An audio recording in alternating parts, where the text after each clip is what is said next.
Hello, everyone. How's everybody doing today? Everybody enjoying their weekend so far? Welcome back to the stream. Anybody new to the stream? I'm Aire Astor, engineer, her PPC Vtuber. I am one half of the Vtubers you will see on this channel. And yeah, today we are going to be continuing with the Phoenix Wright Spirit of Justice shenanigans. But yeah, how's everybody doing? Everybody having a good Saturday? Rest is so nice. It's so nice when you get to rest. Unfortunately for me, I was like super busy the entire morning. For whatever reason, my sister has been like asking me to go to her house more frequently than usual. And I'm like, why are you asking me? And she's like, I like the funniest thing is that it's usually because, well, Glatz is busy. Like, I hate the fact that my brother has like been working overtime at his job these last couple of days or last couple of weeks.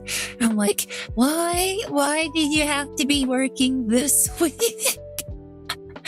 So I've just been subjected to like going over to my sister's house in order to assist here and there. And the lovely thing is that my mom is also making me do that too. So I can't say no. I just can't say no. Not only that, but this is actually the sister I actually do like. That we actually do like. So as much as I don't want to go outside the house, I don't really mind when it's like this particular sister that's asking for help. So yeah, it is what it is. But because of that, I am super tired. Well, not super tired. Surprisingly enough, I'm not like super tired. Like not like last week where I was actually super tired. This week I'm not really that tired. Odd. Not sure why. Imagine it's because like all this moving around and all this like doing things for other people have just been like training my body to stop being tired. Not only that, but I did get something to eat while I was over there. My sister usually tries to make some food, but funnily enough, like this is the funny thing. This is the funny thing. So while I was watching the kids, I was just watching the kids while my sister was in the kitchen, just making like, presumably, I assumed she was making food because she said, I'll go get some food prepared. I'm like, okay. And so she was like busy while I was like playing with the kids. I was just sitting there. I'm just talking to the kids. I'm like, how have you been? How's school? Apparently my nephew has been very, very naughty, like in school. Yeah, I'm not too surprised. Like I will be honest, he's such a little brat. Well, he's a little menace, to be honest. Like every single time I like encounter him, like whenever we go to like a family meeting or whenever it's like some sort of holiday situation, every single time he's causing some sort of shenanigans. Like I think it was like this Christmas, last Christmas, he actually punched one of my other sister's fiance, like in the face. Like he actually punched him in the face. Luckily. Hi, Bloops. How's it going? You having a good day? How is the Master Duels? But yeah, he punched him in the face, and he is so lucky that he's a very nice man, and he's a very strong man too. Like his punch didn't really affect him at all, but I was absolutely stunned that he even punched him in the face. And then it was crazy because my brother Glutz, he actually scolded him like really harshly. Like, and here's the thing that like was befuddling to me. Like everybody else like scolded my brother for scolding him. I'm like, what? So like, why are you mad at Galaxies? like, he needs to learn. He needs to understand that. Like, you can't go around punching people in the face. Morning, who is Lex fighting this time? No, this was like during last Christmas. I was talking about my nephew and how he was a bit of a gremlin. It was okay, grinded 1,500 points. We'll do the rest event online. Oh, cool. Interesting. Like, I'm glad things went out very well for you. My brother was actually like doing like his own little grinds, like off stream as well. I don't know how far he got into it though. But yeah, I was just talking about how my nephew was a little gremlin and how I was like taking care of him like earlier this morning. That's one of the reasons why I'm like super late. Not only that, the lovely thing is that I actually had my phone like hooked up to charge last night, and then when I woke up, I saw that it only had about 30% battery, and I'm like, what in the heck happened? So I like unplugged the cable, like it was fully plugged. I unplugged it, I plugged it back in, and then it said, oh, charging. And I'm like, why weren't you charging before? Like my phone is almost that, like, it's really funny. Like nowadays, like your life expectancy is probably equivalent to how much battery life your phone has. Like, did you notice that? Like, if your phone is like dead, then it puts you in like more danger than you could possibly imagine, because like you won't be able to call for anybody. You won't be able to like whip out your phone for like recording things or anything like that. It's like, for whatever reason, like at some point I became really scared when my phone was like on the verge of dying. Anyways, straying off topic, going back to topic. So yeah, my nephew is being a little gremlin. I was taking care of him this morning, and my phone died at some point, so I literally had to sit there and smile for my niece and nephew. Like, yes, I enjoy spending time with my family. Smile. But yeah, anyways, my sister told me that she was preparing some food, and I was just sitting there taking care of the kids. And when she finally said, "Okay, food's ready," I'm like, "Oh, neat." So I walked over to the dining table, and I sat down and I look at the food. She had little gorditas. She had frijoles. She had rice, and she had like some, like, it was this kind of like chicken that she had. It looked really nicely seasoned. I'm like, oh wow, what is this? And my sister's like, oh, this is a what was it again? I forget. It was like seasoned chicken, basically. And we were having like lettuce, tomatoes, and all the other stuff. Like gorditas are like kind of like what's a good way to like describe what gorditas are? Gorditas are basically like this like kind of breadish.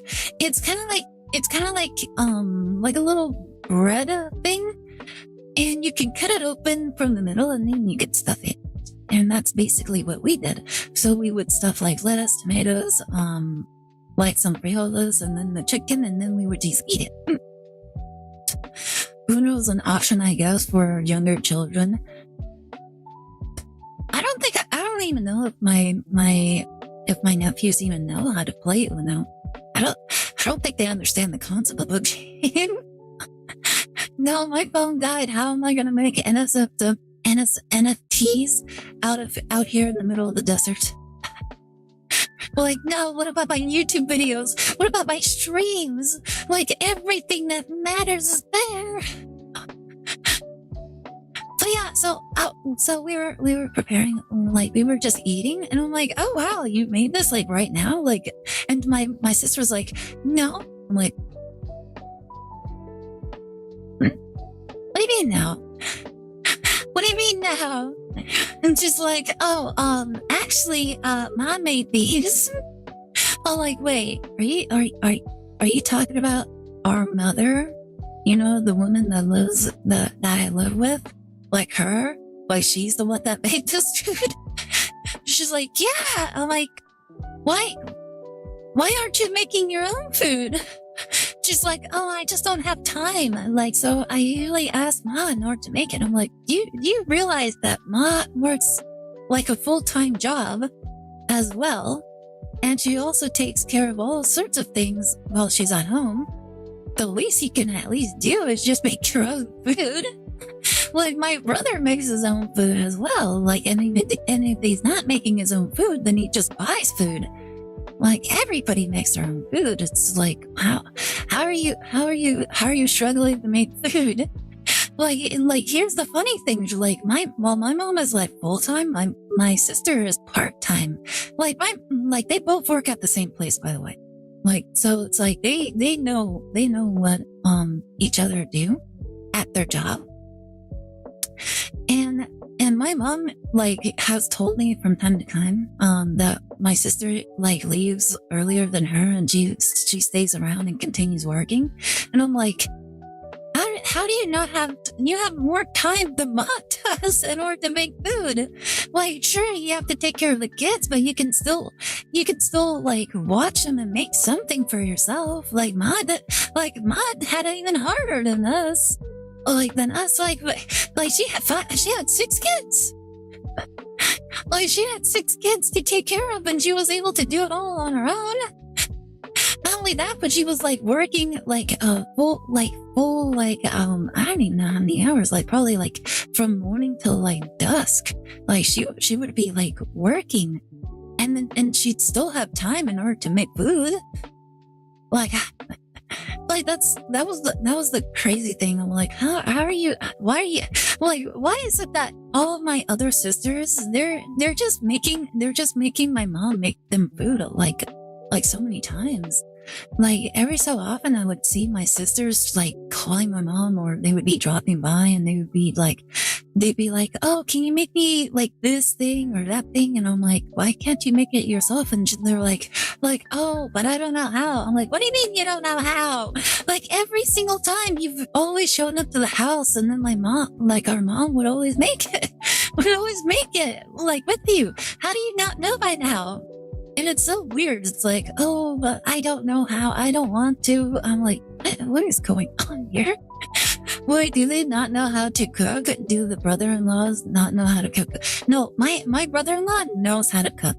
The problem is that he spends the majority of his day, like this is the brother-in-law that works at what do you call it? That works at the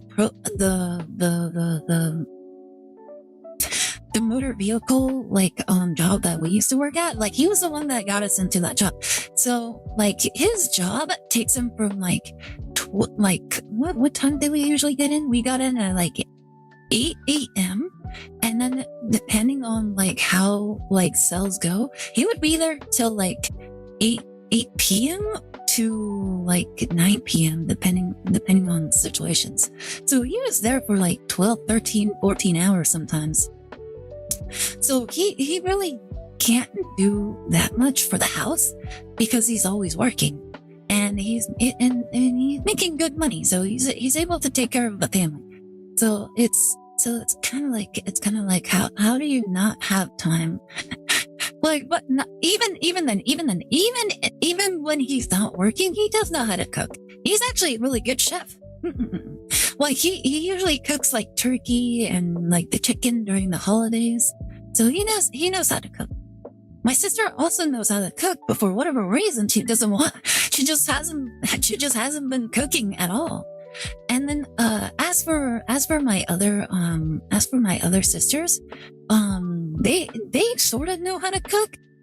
Like, they know how to cook, but they just make my mom cook for them like all the time for whatever reason. Hi, Burb. Hi, Toxie. How are you doing? You having a good day? Welcome to the stream. Sorry, I'm ranting right now. I'm kind of just talking about like why I'm like super late on the stream, and it's mainly because I was told to go to my sister's in order to help out with her kids. And yeah, I was there for a very long time. Yeah, hit Master Ball. Ooh, congratulations! Oh my goodness, you actually hit Master Ball? Wait, hold up. How close am I at Master Ball? I'm like Ultra Ball 3. Anyways, congratulations. I'm so happy for you. Like, honest, like, I thought it was really funny that when I hit Master Ball, and it was completely due to not really trying. I didn't mean to, to try and hit Master Ball, but I did. And it was like, oh, hey, look, we hit Master Ball.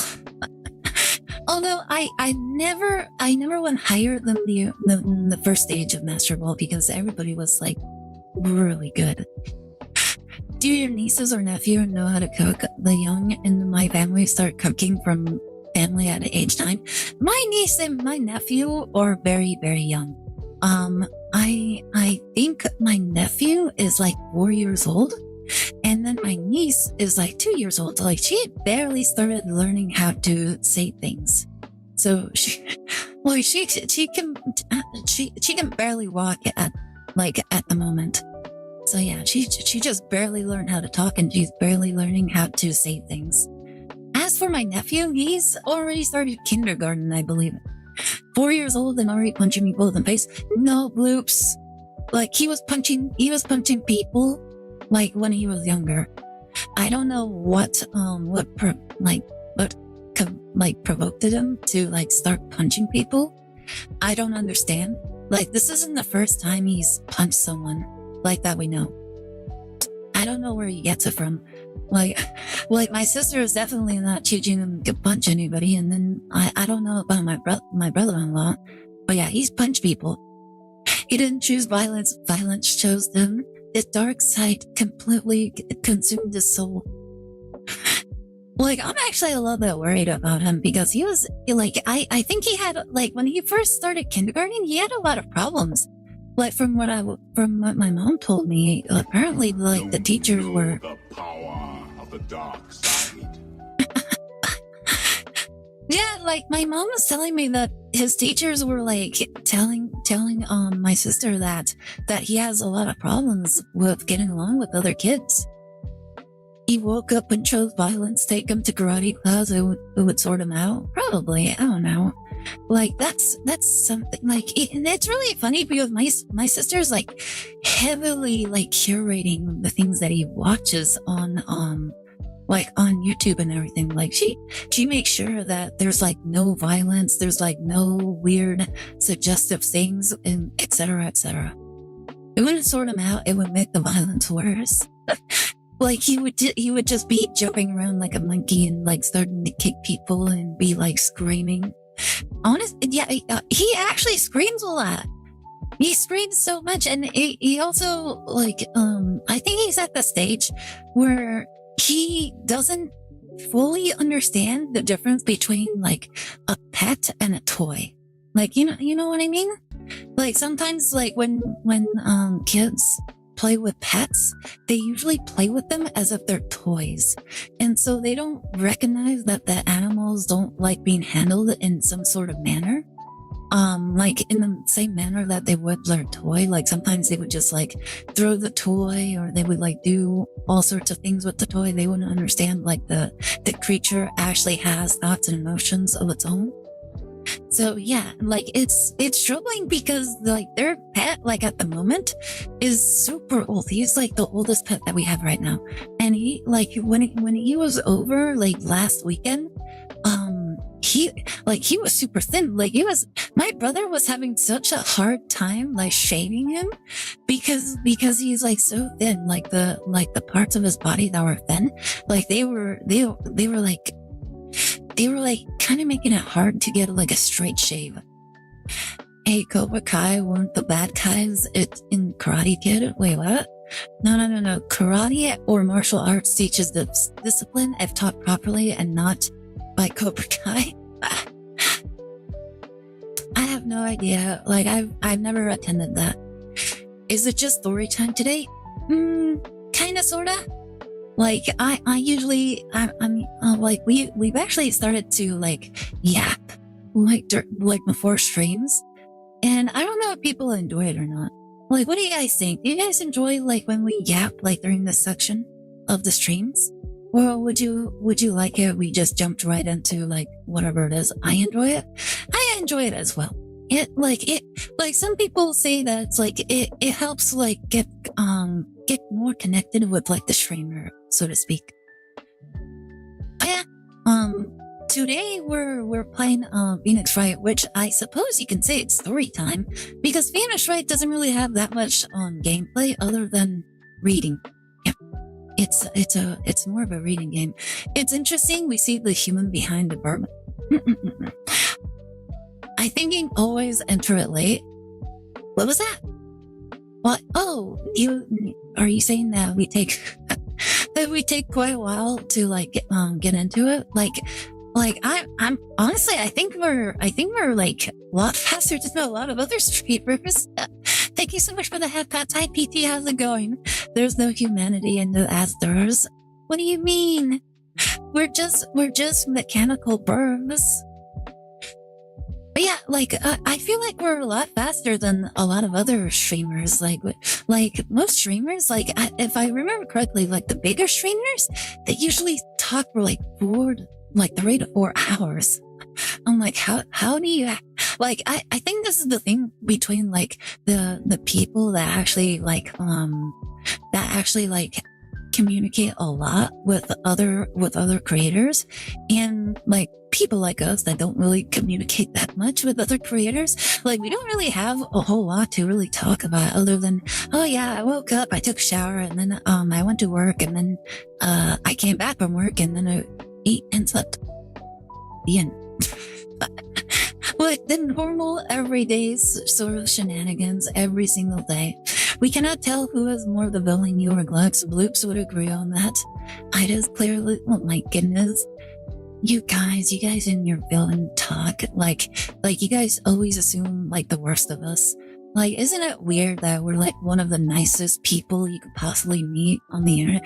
By the way, that reminds me of something else. But like, we're like one of the nicest people on the internet, and you guys keep assuming that we're like the most evil.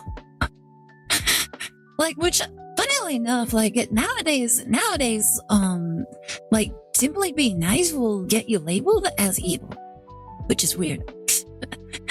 Like, isn't that the weirdest dichotomy? Like in today's society, where like if you're nice and you have no morals, then you're the enemy and you have to be stopped by every means necessary. And it's like, okay, you say it like that. Says the one who roasted the ever living shit out of me. What do you mean? I've never roasted you. We know we were just ripping on you. Yep, not fully trusting. Oh my goodness. See what you did to the South Park avatar, Ida? Oh my goodness. Like, I don't know what you're talking about. I've never roasted Bloops. Bloops is an amazing and beautiful person. Like, he has a beautiful blue mane. Like, so one of these days we're gonna be birds of a feather. Like one of these days. If anything, we kinda already are, aren't we? Well, really, Jarvis, replay the clip of Ida calling me a skinny Snorlax. Why is that a bad thing? Why is it a bad thing to be called a skinny Snorlax? That just means that you're very powerful and you're skinny. Why is that a bad thing? Like how can anybody take that as an insult? Oh my goodness. Oh my goodness. I remembered something I can't remember. Oh, that's right. The Hogwarts Legacy, guys. Hogwarts Legacy 2 is coming out. And I just think it's hilarious. Like we went from, isn't it interesting how like this whole year we went from one video game controversy to another? Like we're just going from one after the other, after the other, after the other. And it's like, it's just been a non-stop series of like entertainment that I just can't stop like eating popcorn to. It's so funny. Like Pragmata, like we have Pragmata and it's like people are going crazy saying like, oh my goodness, you want kids? You are the most sickest individual in the world. And now we have Hogwarts Legacy. It's like, oh my God, you want to be a wizard? You're the most hateful person in the world and you deserve to be effed off. It's like, Like, it's just so funny seeing like the overreactions. And it's like my brother was like saying, you know what? We should probably actually play Hogwarts Legacy. Because like, here's the funny thing: when the whole Hogwarts Legacy like debacle occurred, my brother actually purchased the game because of how insane people were like being with the game, and he's like, I'm just gonna buy it purely out of spite. And I'm like, okay, good for you. And so he did. He bought the game, and now and it's just been sitting in our Steam library the entire time. And it's like, I kind of want to play it on stream, but my brother was like, no, I'll play it because he doesn't want crazy people to be entering my streams. He doesn't really mind that crazy people enter his streams. And I'm like, yeah, because there will be some really like crazy people. It's kind of like what happened like during the last Hogwarts Legacy situation, where people actually designed like a web page that literally told you which streamers are playing Hogwarts Legacy, and then people go for like hate raids and just harass each streamer. And I think it got to the point where there were a bunch of streamers that put their chats to subscribers only, to members only chat, and emotes only. Like it was absolutely insane, just the kinds of things that were going on during that time. Let me see. It just means you're a little chunky, not a little chubby. Well, you did not say it like a compliment. Are you sure? I don't remember. Well, life is short loops. Like I live in the here and now, not in the past. I'm not that fluffy. Ignore these game dramas. I think it's really funny. That's the only thing. I just enjoy watching it because of how crazy people get. And it's like, it makes me feel less surprised by like my behavior. Sometimes I feel like I'm not the nicest person, and then I see some of these people actually telling people like they deserve to like perish solely because of something so silly. You know, it's like, okay. I don't think I've ever like really bashed anybody for like what sort of game they play or enjoy. It's like, I don't play that game, but you're free to play the game if you like. And it's like, I never really judged people for that. If the bot is still up, I can probably clip the roast. I have no idea. I don't even know when this happened either. Skinny fat, really, Ida? Or oh yes, he is only type 2 obese instead of 3. Oh my god. Like, you guys are taking my words so out of context. But yeah, it's just been a very crazy year, hasn't it? Like, so many things happened so quickly. Like the whole thing with like Pokemon, what's it called again? That one Pokemon game that just came out. I forget what it's called. Pokemon Booktopia? No, it's the other one. Pokemon Champions, that's the one. Yeah, with the Pokemon Champions, Booktopia actually didn't really have that much controversy. However, it did give us Garu Bulbasaur, and I thought that was hilarious as well. Like Poketopia was wasn't memey like in the normal way. It was just memey because of like all the things that were included in the game. Wait, the Garu Bulbasaur, and then everybody started making like each of the Pokemon, like each of the starters as like schoolgirls, and like Bulbasaur was like the Garu, and I think people were saying like Charmander is definitely the yandere, and then Squirtle is like the quiet reserved one. Crazy year. It's only about like May. I know, it's only been it's been like 4 months. And it's so much things have happened. I've been watching Pragmata, but from some clips it seems cute. Yeah, I've seen so many like clips of streamers playing it, and they're like losing their minds, like, oh my god, it's so cute. I think my favorite reaction was like from Smuglana. And she's like, just like when she got the picture, she's like, oh my god, it's so cute. I will literally destroy everyone on the planet and for you. I'm like, oh my god, that's so funny. Like she went absolutely crazy. And it's just a very cute and adorable little video game, and people are like saying like, if you enjoy the game, you need to be put on a watch list. And it's like, why? So I can be a father or something. I saw clips but cannot watch too much to be tempted to break my vow. Oh my goodness. Like what vow is that? To have children? To find a relationship? Like you cannot break the vow to have children. No children, but I must have children. The dream is real, guys. You just have to find her. Like I already sort of had to deal with those kind of things because my sister already has 2 kids. So I basically lived through that dream like a few times. It's a trick to get people to make children. Don't fall for it. Don't do it. Like that, they want you to breed. We can't allow people to breed. No, like you can't have a Bloops Jr. You can't have a Dark Eye Jr. Like you can't have a mini me. Like no, if anything, it's making people want to create robot children. Yeah, that's actually kind of funny. Like first, like I think I saw like a meme where it's like you have your android wife and then your android daughter and then your android like side girl. so that I in an internship back then, a little angel held my hand and hugged me. Oh, that's so adorable. In my case, it would be Dark-Eyed the 5th, or wait, the 4th. There you go. The 4th. Sorry, I forget my Roman numerals.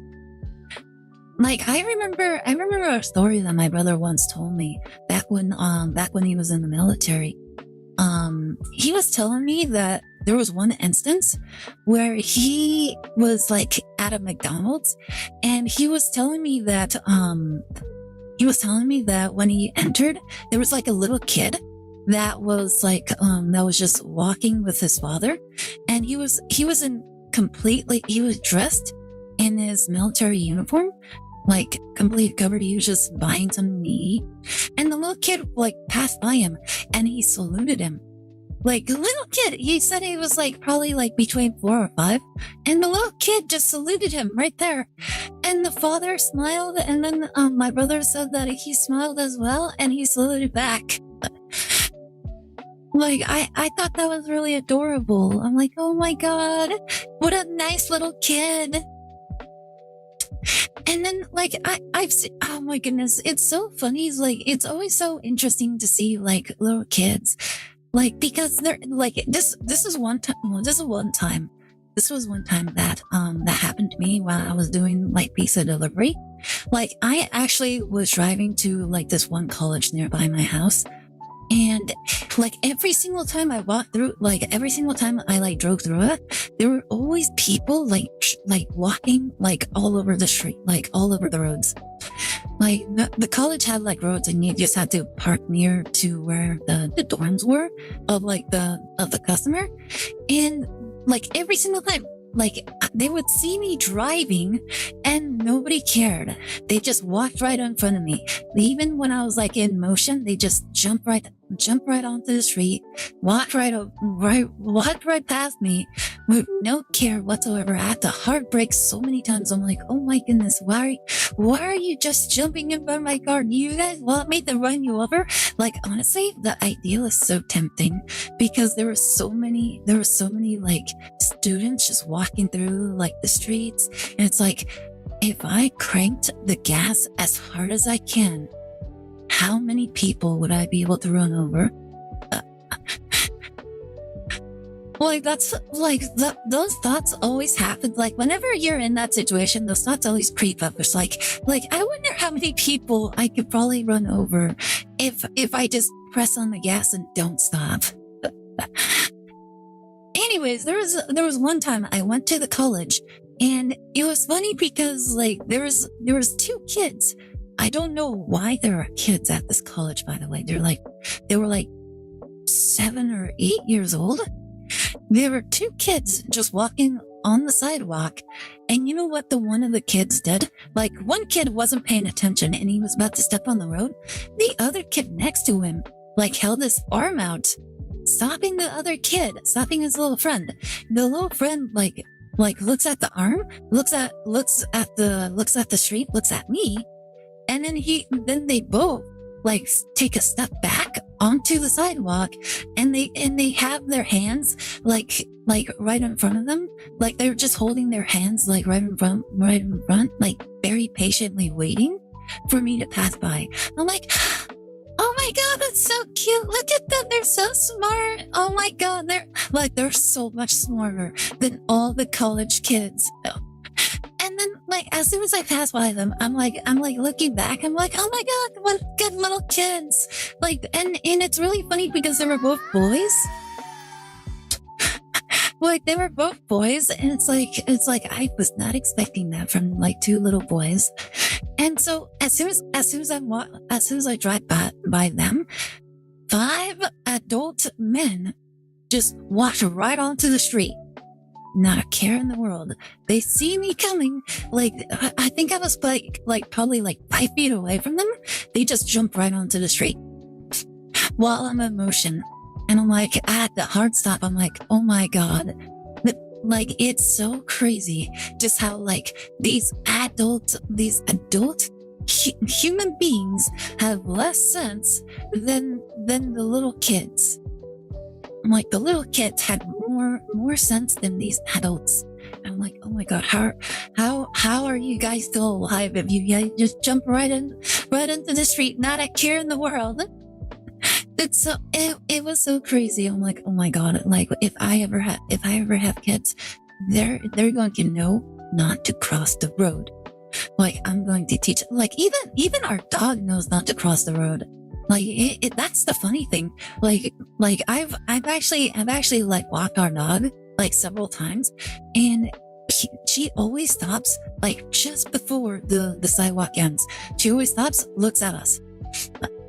It's so cute. She's like, whenever she looks right up at us, she has like this little tilt to her head. She's like, looks up, and she's like, like, can I go? And it's really cute because my brother trained her to respond to whistles. So he actually taught her like some simple commands. Like when he wants her, oh, thank you so much for the shush.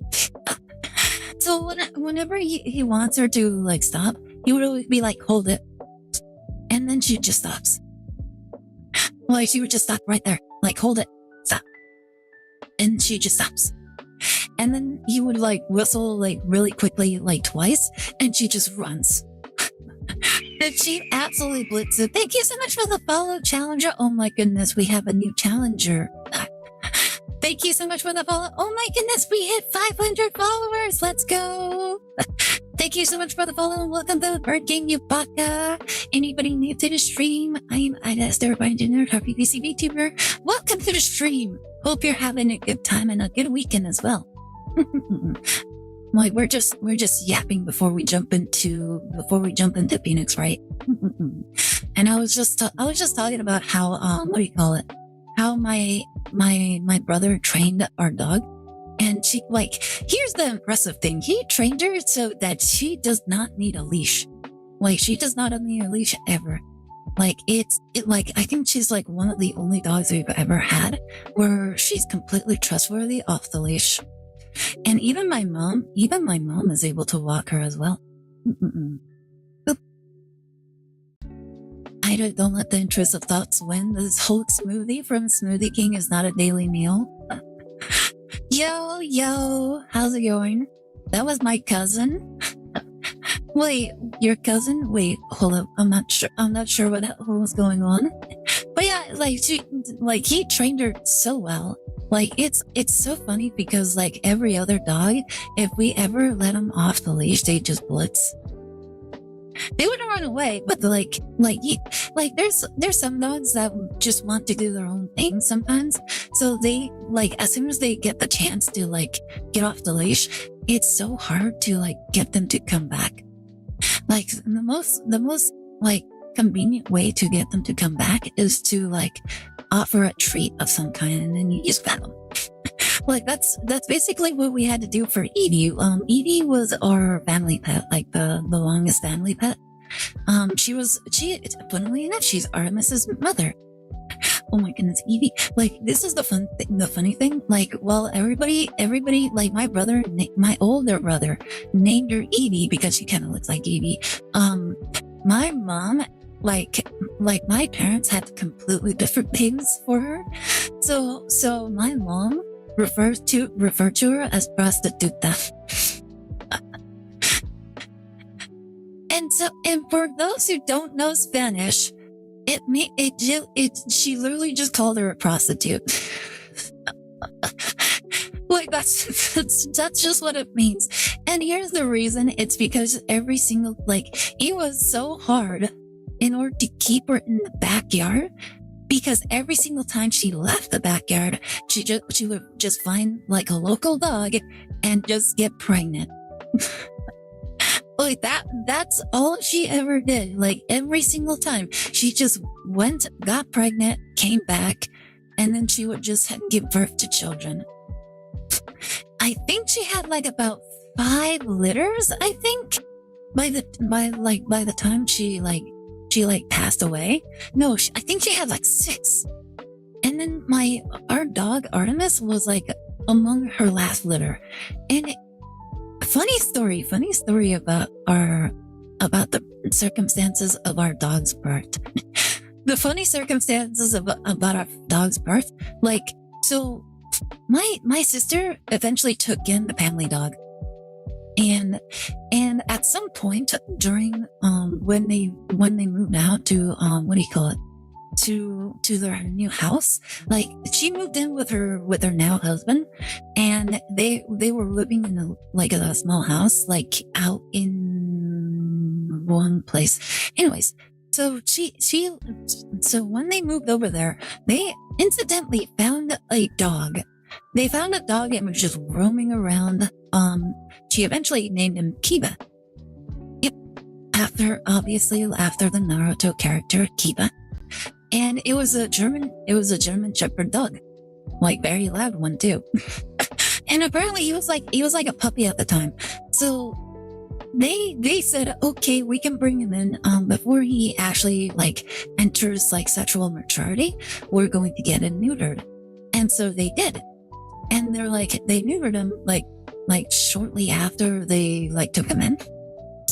They got him in shots. They got him ticked. They just made sure that he was completely clean before they brought him to the house.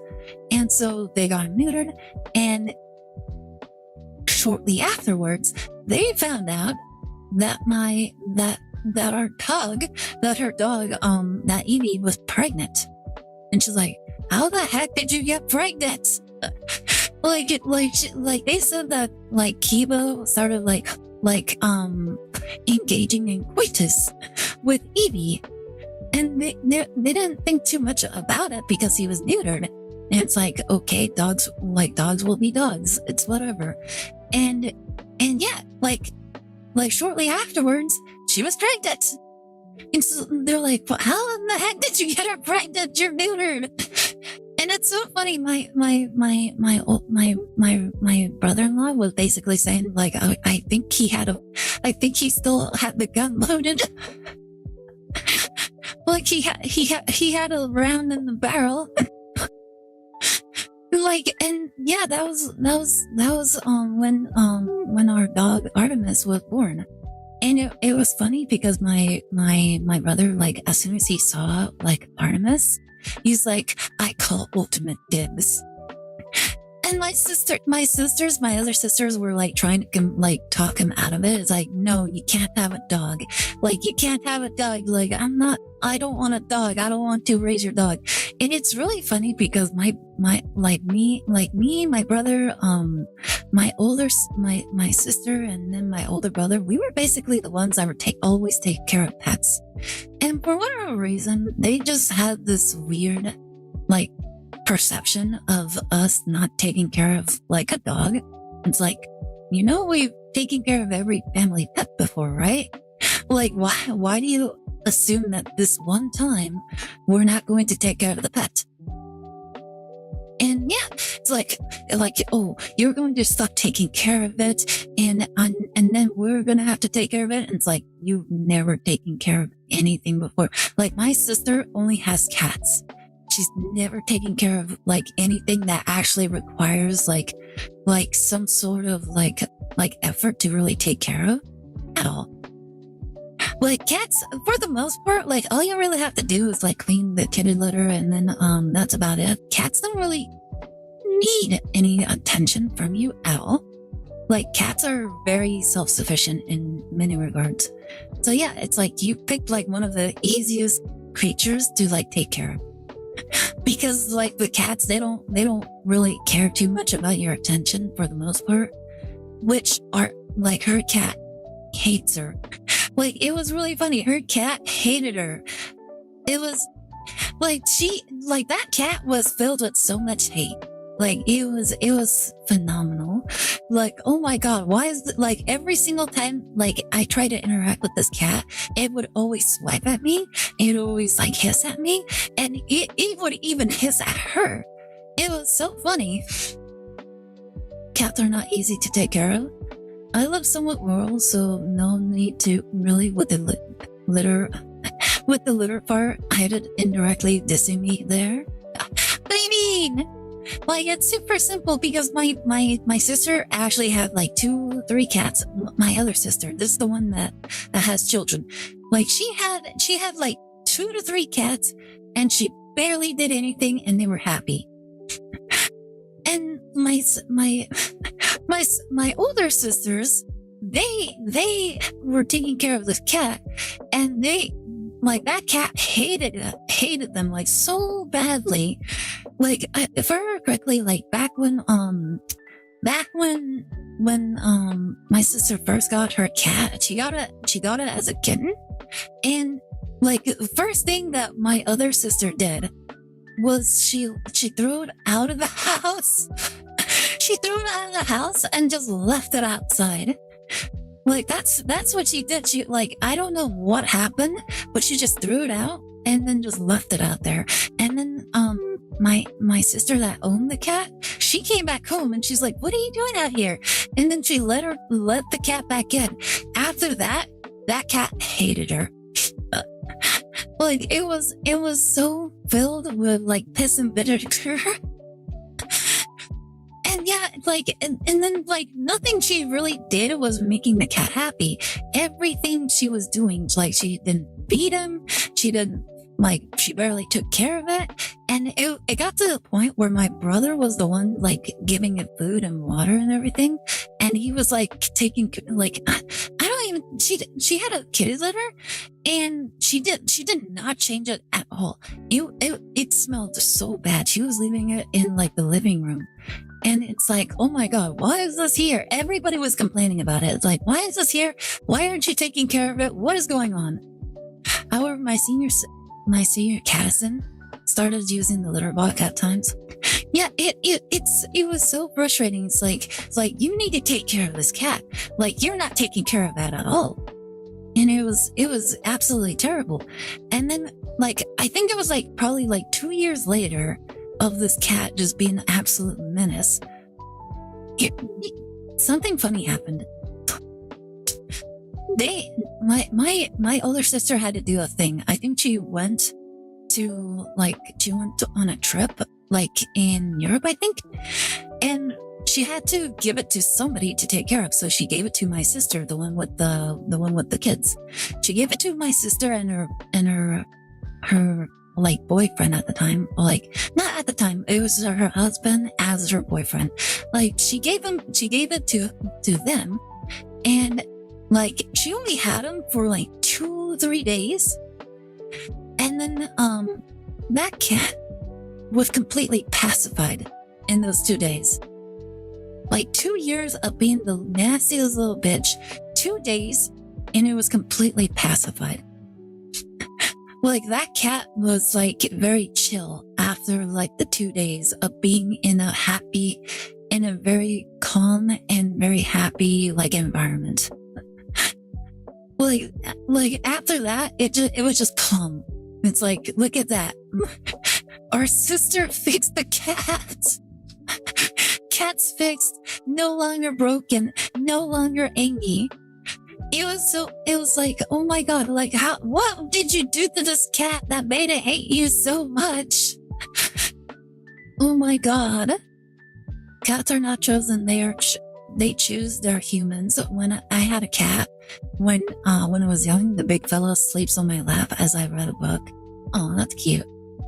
Kitty is like 21 years old, so it's understandable.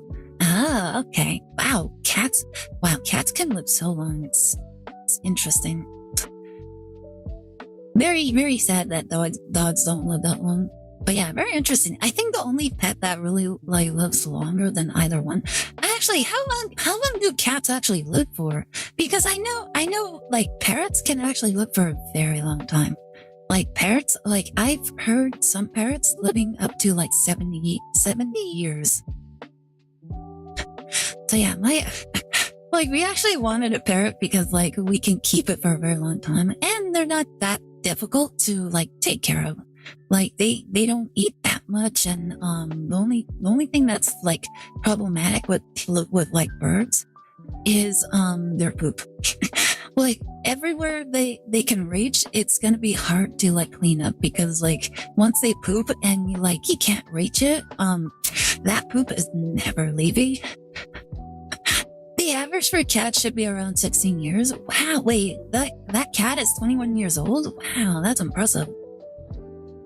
So wait, if cats have 9 lives, does that mean it's like 1.5 years per life? Well, that would be interesting. And you know what's also like a thing? Like from what I heard, like now that my sister is married, like her husband does not want cats. Like her husband does not want a cat. And so like she had to give up her cats. And nobody wanted to take care of her cats. It's like, why do I need to take care of your cats? Like my brother didn't want to take care of the cat. I didn't want to take care of the cat. I'm like nobody's here almost any of the time. Nobody can take care of your cat on top of our like already our pets already. And then she's like trying to push it onto our mom. And it's like, Mom cannot take care of your cat either. Like she has her own things as well. So yeah. Well, a bird can have a dedicated pooping spot. They can. Like if you're able to treat it or train it like correctly. And then like the next thing would be like if like how loud is the bird? Like that would be the next thing. Like that would be like a problem with the bird. The legend about cats, if they are treated right and they pass, they become spirits in the household. I don't know the full thing. That's interesting. Like they become spirits and never leave. You know, that reminds me of that one video of like a dog kind of like jumping about like out of nowhere. Like the dog is just like if I heard correctly, like the cat recently passed away, and the dog was starting to like reach up to the air, and it's like just jumping up and down. It's like jumping up. And it's like looking up towards like the sky, and it's like reaching for something. And then somebody made a fun little animation where like the cat was like a spirit, and it was just floating up around the air around the dog, and the dog was like reaching up to it. It's like how are you able to do that? And I'm like, oh my God, that's so cute, and it's so sad too. Like, oh my God, it made me cry a little bit when I first saw it. It was so adorable and so sad as well. Like, honestly, whenever it comes to like spirits and like people passing and like their spirits hanging around, it always makes me like really sad. Makes me really sad. And usually it's like, usually whenever people like display it, it's usually displayed in a very beautiful manner. I'm like, oh my god, like it just makes me like, I don't know what's the word for it, but yeah, it's just like, it's always so beautiful. It's kind of like what happened when Haru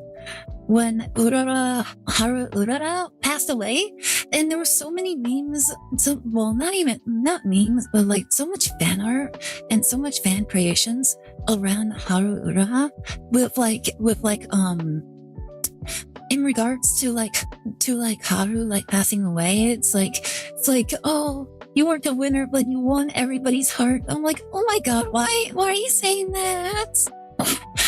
Like, it's so sad. It's so beautiful too. Like, there was just so many things that was just so good during that time. You know, sad was like, oh my god, the love that fans had for Haru was absolutely on a completely different level. Anyway, oh my god, hold up. I'm like tearing up a little bit. It reminds me of that one home security video where a dog recently passed and a dog-shaped spirit looked at its owner one last time before leaving because they arrived home not knowing about it. Oh, that's so sad. You know, that also reminds me of this really funny story where I think it was a Rooster Teeth story where one of the employees was like talking about a cat. He's like, oh, there was one time where we had a family cat, and one day, cat just gone. Like, cat's just gone, and he's like, to him, he was like saying like, well, cat's gone. The cat's just gone. And then he said that like after like a few years had passed, like he didn't think anything about the cat, and nobody went out to look for it. They couldn't find it or something. And then, like a few years later, he opens the door and the cat just strolls right in. And he's like, oh, the cat's back. Okay, cat's back. The cat is back. I don't know where it was. And just like, it was gone and now it's back. And then he said like that same night when it came back, it died. Like, it passed away the same night that it came back. He's like, what the heck? She was like, the cat's dead now. Like, you were gone all these years and then you come back and you're dead? Like, the cat literally just came back in order to just pass away.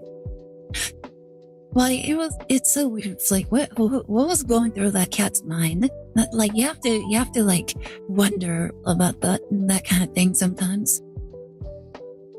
But yeah, I think it's now time to move on to the game. All right, it's already been an hour, Jeebus. Well, honestly, it does not feel like it's been an hour. All right, time to go.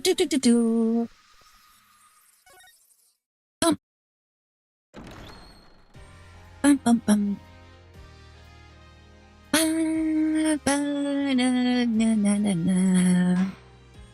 All right. If I remember correctly, we just finished the investigation route with Phoenix and Miles. Yeah, like we just finished that part, and now I think we're getting into another part. So yeah, this next part is actually like super long. This is we're basically at the final case of the game, and if I remember correctly, I think there's like 2 parts for the investigation. So yeah, here we go. Are you guys ready for some storytelling?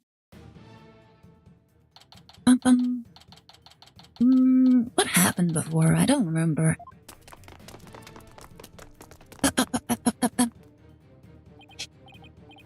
Bird! Loops, is that the kind of bird that you are? The warbird?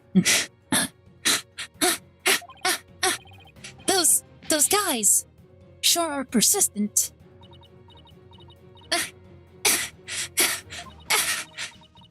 Yeah, they even wore me out, and that doesn't happen often.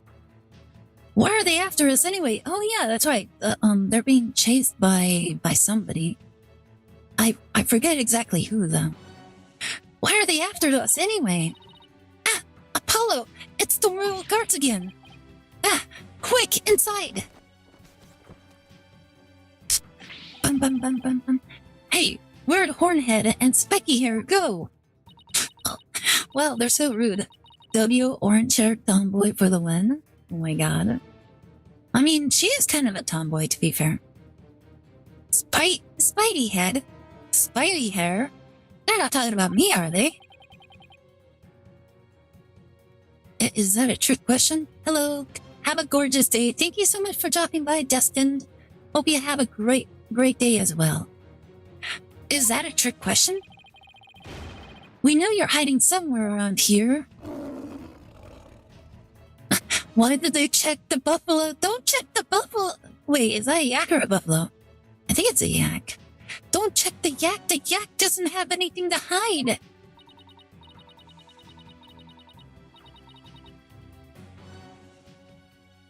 Apollo, that weird-looking bird over there. Did it just... Yeah, it did. It's called a warbird. A warbad. And you know what? I'll tell you all about it later when we're not being chased by masked men. Come out, wherever you are. Hand over the Founder's Orb, if you know what's good for you. It figures they're after the orb. I don't want to know what they'd do to us if we were caught. If they grill us in those obnoxious, loud voices, I'd cave after the first hour and confess to whatever they wanted, truth or no. Oh my goodness, like, I will accept all the punishment as long as they don't yell at me.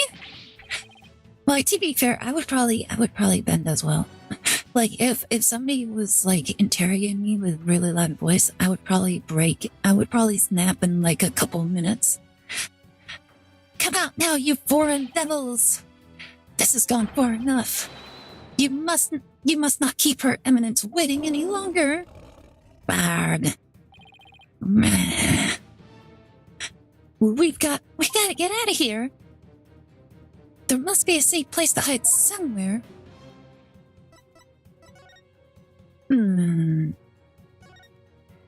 Right there. Look, a manhole. Like, oh, why is that a man's hole and not a female's hole? Like, why do we always have to go down a man's hole? Why can't it be a woman's hole? I think that's sexist. It should just be called a hole that you can go down to, okay? Like why? I don't want to jump into a man's hole, okay? Absolutely disgusting. I'm just the type of person who would succumb to good cop, bad cop under pressure. I absolutely would. Say, son, do you remember my office? Sure. I remember that messy, dimly lit room. The file I've amassed on Amaro's assassination is kept there. We already have a women's soul at home. Oh my god. I think it might help you on this case. Do you remember how to get there? Athena, I know where we can hide. Follow me. Oh, where are we going? But wait, you're not seriously thinking about going down there? It smells like rotten eggs. Ew, so it smells like McDonald's? Like, I always thought, like, this is the funny thing. Me and my brother, we never went to McDonald's because it always smells like rotting eggs. Are those rats I hear? We've got no choice. I can get us somewhere safe, but this is the only way in. Quick, before it's too late. It's going to take forever to get the stench out of my hair. Like, poor Athena. It's gonna take forever.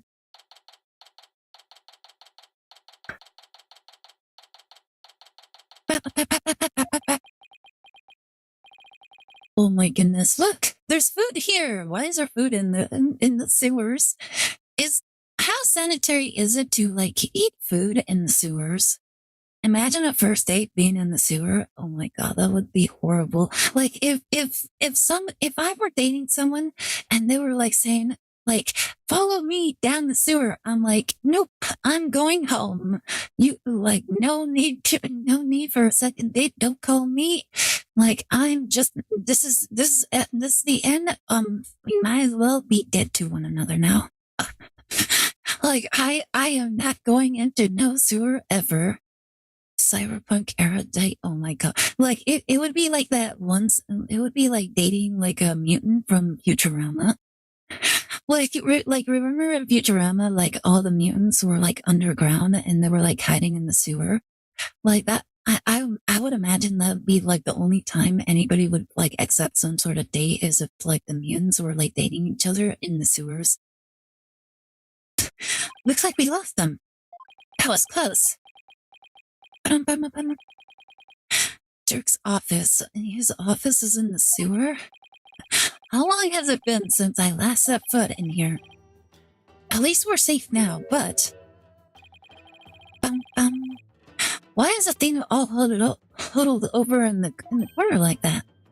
Ah! Oh my... Oh my goodness, that's terrible. AJ, what the heck are you doing here? Guran's royal guards are after us. Ha ha ha ha! Once a rebel, always a rebel. Don't worry, the regime doesn't know about this place, so you can relax now. Good, but when am I part of the rebellion? I don't recall signing up.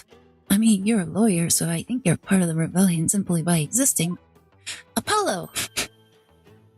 It's Phoenix! Mr. Wright, what are you doing here? We saw you two go into the manhole. You narrowly escaped the guards' notice. I was like watching a pair of ostriches burying their heads in the sand. I guess that was a closer shave than I thought. Look at them jaws. He's been practicing good hygiene. Anyway, you're safe and sound now, and that's what really counts. Oh, I also have some evidence for you. Thanks, Mr. Wright. Case evidence received from the boys. So, what is this dubious hovel we found ourselves in anyway? It's the Defiant Dragon Safe House, also known as the former Samadhi's law offices. Your law office was in the sewers? I see. Well, though might just be happenstance. Here I am, a chief prosecutor, heading out in a rebel base. Please don't report this place to the local police, Prosecutor Edgeworth. Might as well take a look around while we're waiting for the heat to die down out there. Hi, Dwagga. How's it going? You having a good day? Welcome to the stream. Hope you're having a good weekend. How's your weekend going? Come on, Athena. Stop moving over there and help me check this place out. Please tell me there's a shower here. What? I don't think you want to shower in the sewers. Well, yeah, wouldn't like taking a shower in the sewers like just add on to the worsening effect? Like, could you imagine like where's the water coming from for the sewer shower? Chances are you're gonna be probably bathing in the water of the sewer, and if that happens, you're gonna need to shave your hair. Your whole head, like remove the whole scalp as well. We're just gonna restart from scratch. Please tell me there's a shower here. There's a sink in the kitchen, and if you're lucky, maybe even some soap. Oh my god, soap is a luxury? Wait, the sewers do have a shower. They have waterfalls and baths. No! I'm not jumping in the sewer. I'm sorry I even asked. Like, did Apollo literally just recommend that we take a shower in the sink? That's so weird. You know what's funny? There was actually a time where there was like a water outage in my neighborhood, and one of the things that we had to do was take a shower through the sink. It was weird. That was a weird time. You just like put soap on, you would like rub yourself, and then you would just splash yourself with water through the sink. And like during that time, the majority of the sinks did not have like those little detachable things where you can like bend it around and then like spray yourself with. No, you had to like grab like handfuls and then just throw it on your head.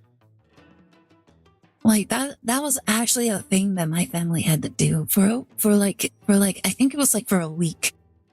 It was an odd time. Apollo, that is called a hooker's bath. Wait, what? Don't tell a young woman to do that. Not saying that about you. Had to do them myself. Yeah, it's like sometimes, you had to use unorthodox like methods in order to in order to get things done. So, Dad, so you guys are still using this office, I see. Yep. So now it's the official HQ of the Defiant Dragons.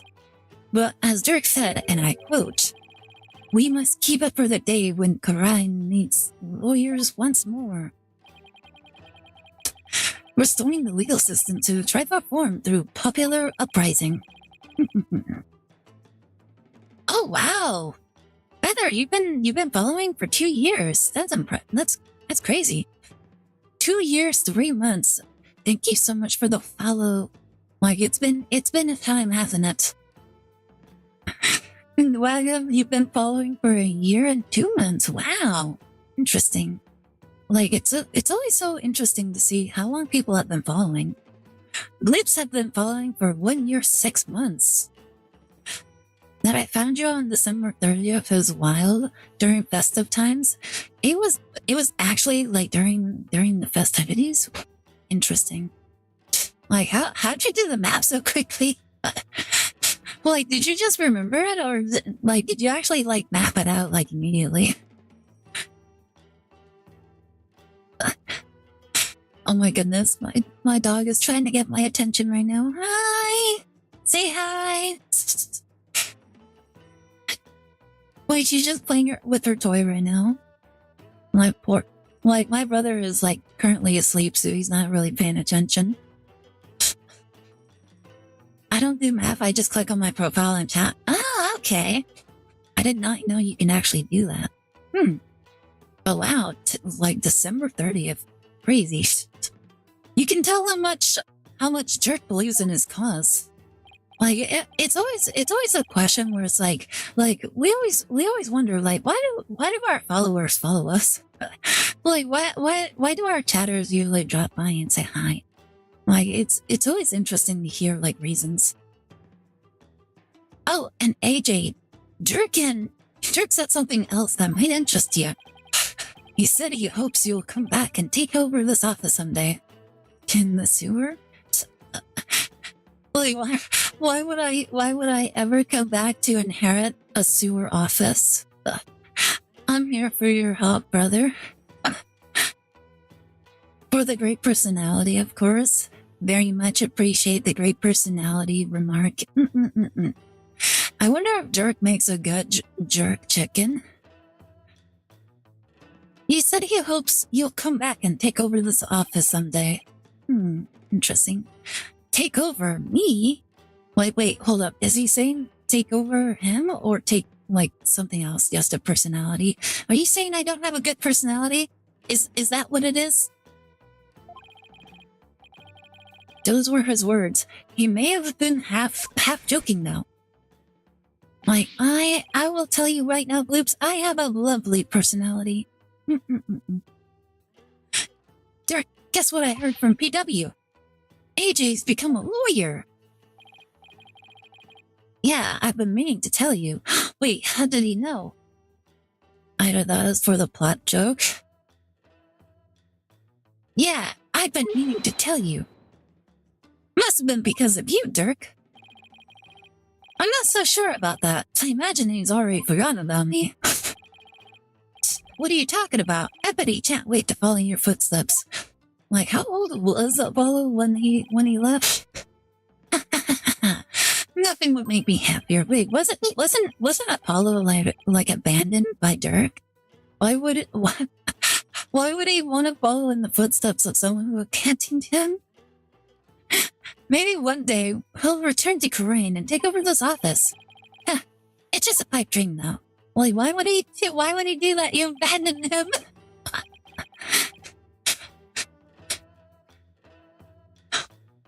my goodness. There's a spider back there. Oh my god. Did you guys not see that? There was a huge spider that literally came down from like the ceiling. Oh my god, it was so huge. Like, honestly, like, it just makes me want to be in this place even less. Like, there was a giant spider right there in the back. Oh my goodness, there it is. There it is again. Look! Like, right over there. There's a spider, it's going back up. Oh my god, that's like the kind of spider that's like nightmare fuel. Why are you and Gluck so afraid of spiders? I have a good reason, and it's because it stems from like years ago. This was when we first moved to our new house, and so me and my brother, we were like constantly running around our house. And we were just playing, and then we walk into the laundry room. During this time, like the laundry room was like all the way in the back of the house, and it was connected to the house, like through like, anyways, it was connected to the house. And so we wander into like the laundry room, and we were just playing through like the clothes and everything. We were just being like really stupid kids. And at one point, like I fling like one of the shirts just up over my head, and my brother like kind of jumps. He's like, "What was that?" I'm like, "What?" And he's like there was something on that shirt on that shirt that you just threw. I'm like, "There was?" And so we follow where the shirt landed, and right there, like scurrying about, it was a black widow. And as soon as I saw that, I screamed so loud that my dad came rushing right after us, and we just blitzed it out of the out of the laundry room, and we're like, as soon as I saw my dad like running by, he's like, what happened, and I'm like, and we're like, there's a spider, and so he walks into like into the laundry room, and we're like right behind him, and we're looking, the spider like crawled all the way up the wall, and it was just hanging out like in the near the ceiling. And my dad walks back, I think he grabbed like a boot or something, and then he walked right back in, and then he smashed it. And then he just kept pounding on it with the boot. Hi, Depressive, how's it going? He just kept pounding on it over and over again until it was dead. And yeah, after that, I became so scared of the laundry room because of the spider. And then it wasn't until later that my sisters were telling me like, "Oh my god, you're so lucky that the spider didn't bite you, because if it bit you, it would have killed you." And I'm like,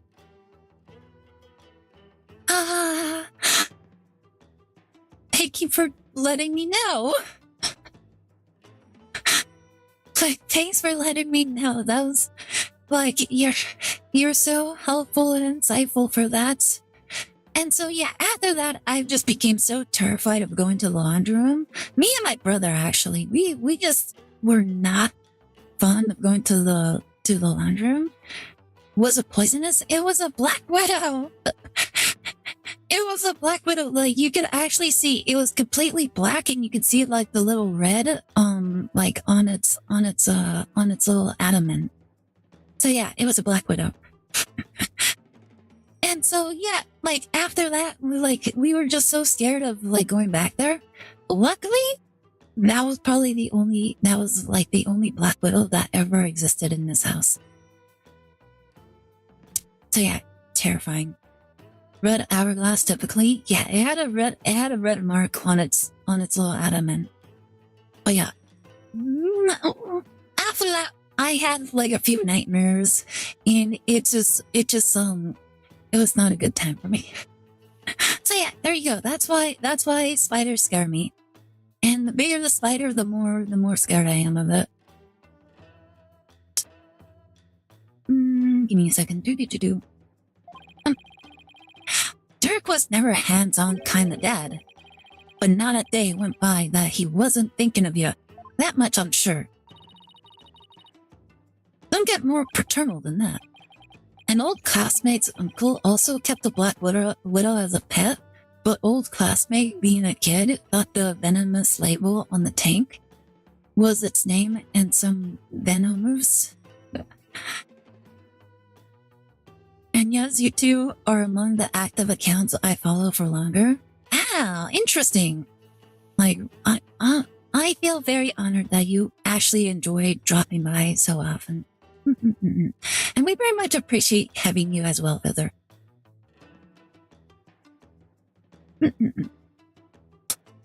Dirk, and to think I really did spend my days trying to forget you.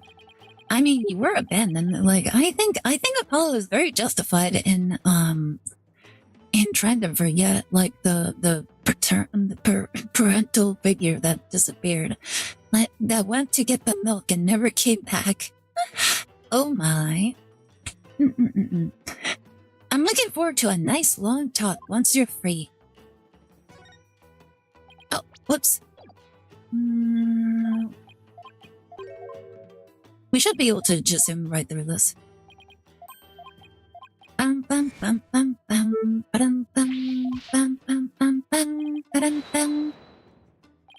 Dirk went out for some milk and Newports. He went for some cigarettes as well. It's also kind of curious, like he didn't have a, well, wait, no, he did have a wife. Like, yeah, I was about to say, like, he didn't have a wife, did he? Like, he did have a wife. Oh my goodness, let's snoop around. This is a kid. Like, I don't know, I've never met this kid before in my life. Well, it'd just be funny if Apollo was like denying that he was the kid in the picture. Like, here's this kid. Like, I don't know any of these kids. They're all crazy. Like, they were just creatures that my dad kidnapped once upon a time. Dirk's wife is the former queen who was assassinated. We saw the last episode. Yeah, I just forgot. Wait a second. That's you, Apollo. I recognize those horns anywhere. No, that isn't me, Trust. Is that really the only way anybody recognizes me? It's so iconic. It's kind of like how Phoenix has like his little spiky header. When you don't have other beverages available and put a tea bag in a glass of water. Like, is that what you're doing right now?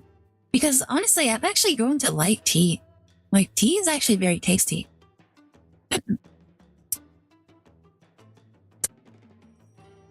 Wait, are you just putting it in like a cold cup of water? I need to try that too. Like, my mom was showing me how to like make some tea a little while ago. And she was like, oh, you can like use this little thing. It's like a little scooper, kind of like an ice cream scooper. And she's like, you can put like all sorts of tea leaves and all sorts of things in this. And then you can like spin it around in water. And then there you go. Not really cold. More like room temperature or so. Yeah. Like, it just kind of depends on the room temperature, I suppose. Because my mom was trying to convince my brother that, like, right now it's room temperature. And it's like, I'm pretty sure it's a little colder than room temperature.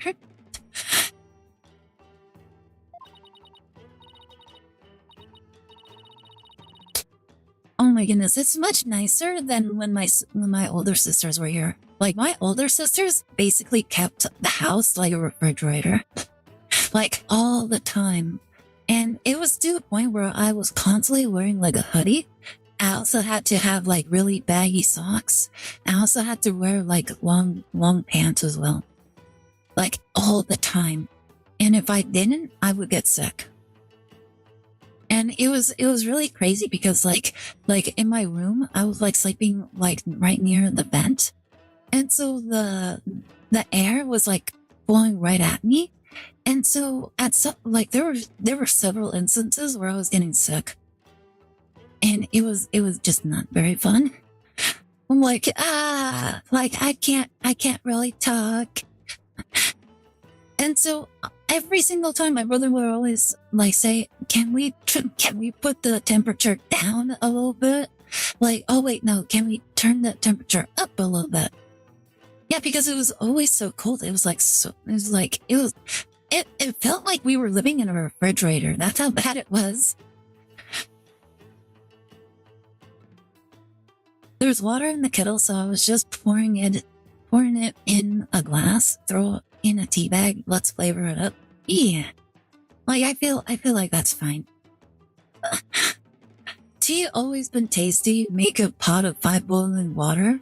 Black tea, pour into a pitcher and fill with 3 cups of sugar and cold water. Then stir. Then put it into a fridge. Sweet tea is nice. Interesting. I'll need to keep that in mind. Because there's, like, my mom, oh my goodness. That actually reminds me of something that was really funny. So, a little while ago, I think it was like last year, we actually had a tenant living with us at the time. And she was like this really obnoxious, like, woman who, there was one time where she actually, like, she came up to me complaining to me about my brother. And she's like, oh my God, your brother is so rude. And I'm like, well, what else is new? But what did he do at the time? Yeah, so like we have a running joke where my everybody just assumes my brother is rude. But yeah, I'm like, okay, but what did my brother do this time? I'm like, what? Why is he rude? And she's like, I was asking him where he was going because I needed a ride to like the nearest bus station, and so I was telling him that I'm heading that way as well, and he's like, oh, cool. And then he jumped in his car and left, and he didn't even think about offering me a ride. And I'm like, well, did you ask for a ride? And she's like, no. And I'm like, I think that's more of a you problem than him. I'm like, why did if he wanted a ride, why didn't you ask him? Like, I don't even think he knows that you even have a car. Like, she didn't. By the way, she didn't have a car. She was getting mostly rides from like her friends and stuff. But yeah, she didn't have a car, and so my brother didn't even know that she didn't have a car. So yeah, it was just really funny. She's like, oh my God, your brother is so rude. And so yeah, she's like, she funnily enough, she started going, and she had like a real disdain for my brother. My brother never knew. Like, my brother never took any of her passive aggressive like hints at all. Like, he was so oblivious because he didn't care. Like every single time she would be like, it's like, oh, are you doing this? And she's like, yeah. And then he would just move on, and she's like, oh my God, he's so rude. And so I'm like, what are you talking about? Sounds like the start of a love story. Well, she's no longer here. And besides, like, she was so not my brother's type. She was so not my brother's type that he basically just did not like acknowledge her almost at all. And it was, oh my goodness, like, this woman was something else. This was the last woman that my mom will ever accept into the house, by the way. Like, she actually told me, like, starting after her, no women for tenants, ever. And there's a good reason. And it goes even further, because, like, every single time she rented a room out to like a woman, they always destroyed or stole shit from like when they left. So the first woman that she had renting a room, she utterly went completely ballistic. Like, she was like a psychopath, basically. So what she did when she moved out, she basically like stabbed the holes into like the bed box, like, you know the boxes that you can put underneath the bed. Yeah, she's completely stabbed it, and then she's completely like covered it in mustard and ketchup. And then after that, she also she also like had like a bunch of Pop-Tarts. And then she would just crumple them up and just littered it all over the room. And she put it like behind the refrigerator. She put it in the closet. She put it like everywhere. It was all over the place. It took us so long to clean up the room. And it's like, oh my God, why are all these people such psychopaths? And so, yeah, I think my brother posted it like on the Discord. The box ring. Yeah, there you go. The box ring. So yeah. She was a complete psycho. And my mom told her that she had to leave because she had this habit of slamming every single door that she passed by. Like every single door that she entered, she slammed the door. Like, and it was super loud. Like I was lucky that I was never home, like during the time that she was home. So I never experienced it. And when I was home, I was like I was either streaming or I was like doing my own thing, you know? And then, same with my brother. My brother never noticed because he was like either playing a game or he was streaming. But everybody else was like, wow, she slams the door so loud. And there was one time I actually like walked out the room. Like this was shortly after my mom was telling me that she absolutely hates this woman. Like I walk out. And I see the woman like walking by me. I'm like, hi. And she's like, hi. And like very quickly, she's like, hi. And then she walks into the living room and she slams the door of not the living room, the laundry room. She slammed the door and it was so loud. It felt like you could actually feel the vibrations. Like it was like the sonic boom of it. Like you could actually feel it on your skin. That's how loud, that's how hard she was slamming the doors. I'm like, what the heck? Like, why is she slamming the door so hard? And so, yeah, it's like my mom was absolutely frustrated because she had to sleep like towards the afternoon. And it was like, she was not having a good time sleeping. And so having someone constantly slam doors like all over the house just became too much for her. She's like, okay, you have to leave. Like, if you don't stop slamming the door, I'm gonna like kick you out. And so she started doing it even more. She started doing it even more up to the point where she had to leave. And then she did that. And so, yeah, my mom's like, oh my God, so, like, what is wrong with her? And so going back to like the second woman that we had, this woman, she didn't do anything like super crazy to like, to the room. The most she did was like steal some things. And this goes back to like my mom teaching me about like making tea and stuff. My mom walks over to the cabinet where she said that she had like a bag full of tea. She was telling me, it's like, oh yeah, I have like this bag filled with tea. Like it's a huge bag. Like I went really crazy and bought like a ton of tea bags.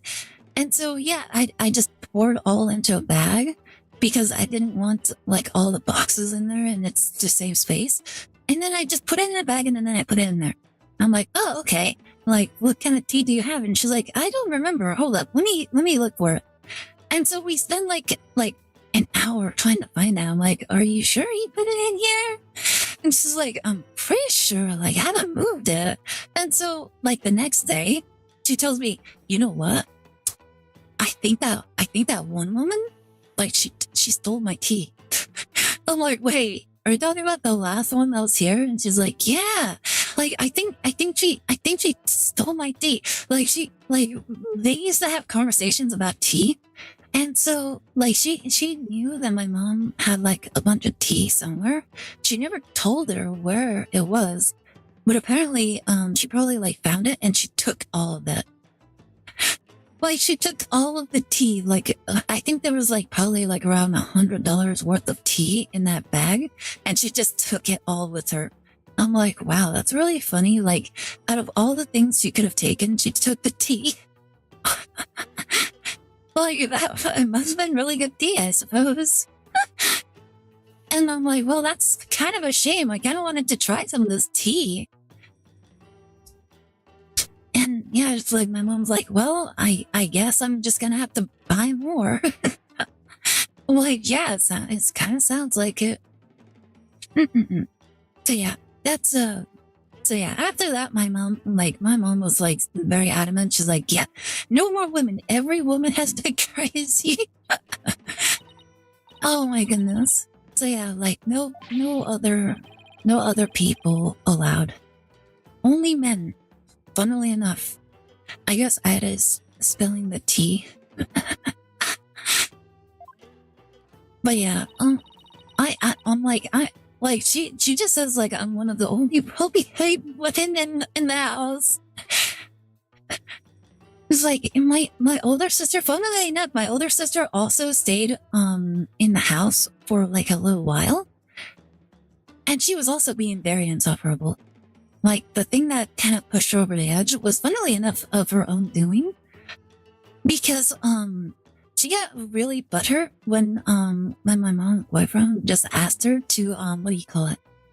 He just asked her to park somewhere else because like I learned this very quickly because of my brothers.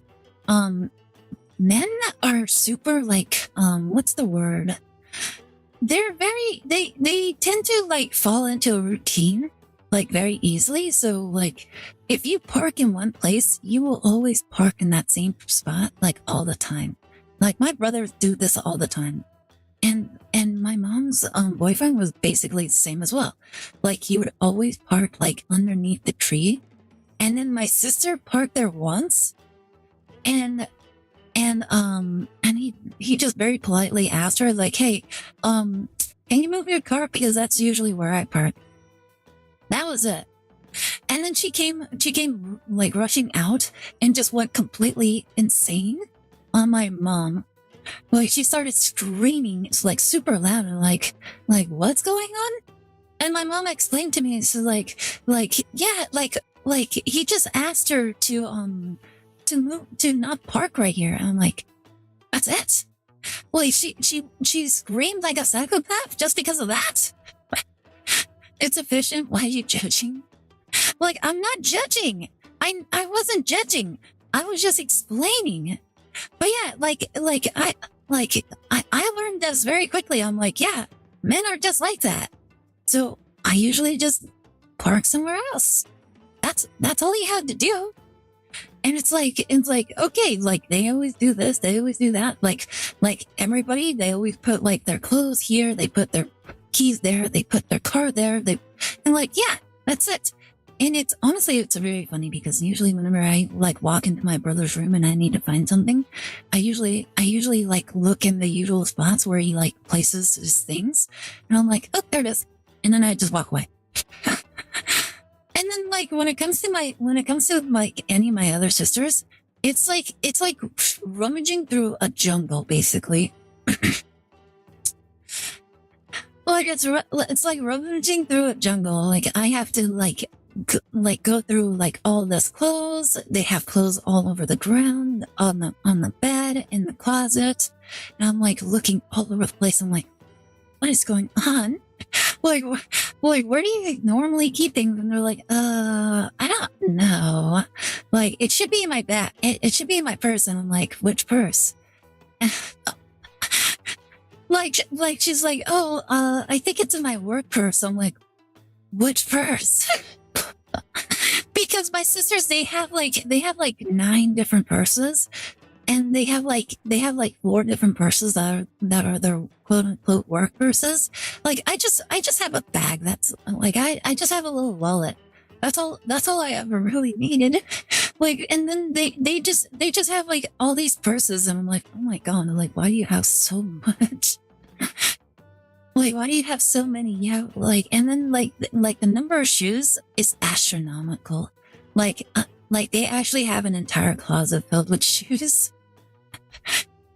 I have about 6 pairs, and then my sisters have like 30. And usually they've only worn their shoes like probably once or twice. And then there's like the one shoes that they use all the time. It's like, why do you need these other shoes for? And they're like, it's cute. I'm like, yeah, it's cute, but you don't wear them. Well, you don't wear them. It's all, like, my sisters are such wasteful people. They're so wasteful. Mm-mm-mm-mm. But yeah, like, anyways, that's basically like what it's like trying to look for anything in my sister's room. It's always a disaster zone. I'm like, how is it so messy here? Like, my brother is messy in a different way. My mother is also wasteful in what regard? And I was joking. It was like keys. It is always in pocket or somewhere random, like the bathroom sink. Yeah, like I don't ever know where they leave things, and it's always like a quest. Like you must find the sacred keys in order to progress through like the house, and you have to find it somewhere in this room. And it's like, oh my god, like where do I even begin? With clothing and shoes as well. Okay, yeah. I think a lot of women tend to have like a lot of women have those kind of issues. To be fair, like at least some of the people I know aren't that crazy. Like for example, my sister with the husband and her kids, she doesn't actually have that many shoes or purses. Like she's a lot more controlled in that regard. Like, I think it's mainly because she grew up more as a tomboy than anything. That is why you use your waypoint on the top of your head. Like, you're human as well. Oh my god. And yeah, so, like, my older sisters are the ones that are, like, super crazy when it comes to that kind of stuff. Anyways, where did I go with that tangent again? Oh yeah, so after that whole thing happened with her arguing with my mom about her boyfriend and all that, she basically just kept screaming, oh, you don't love me enough, blah blah blah, I'm gonna leave.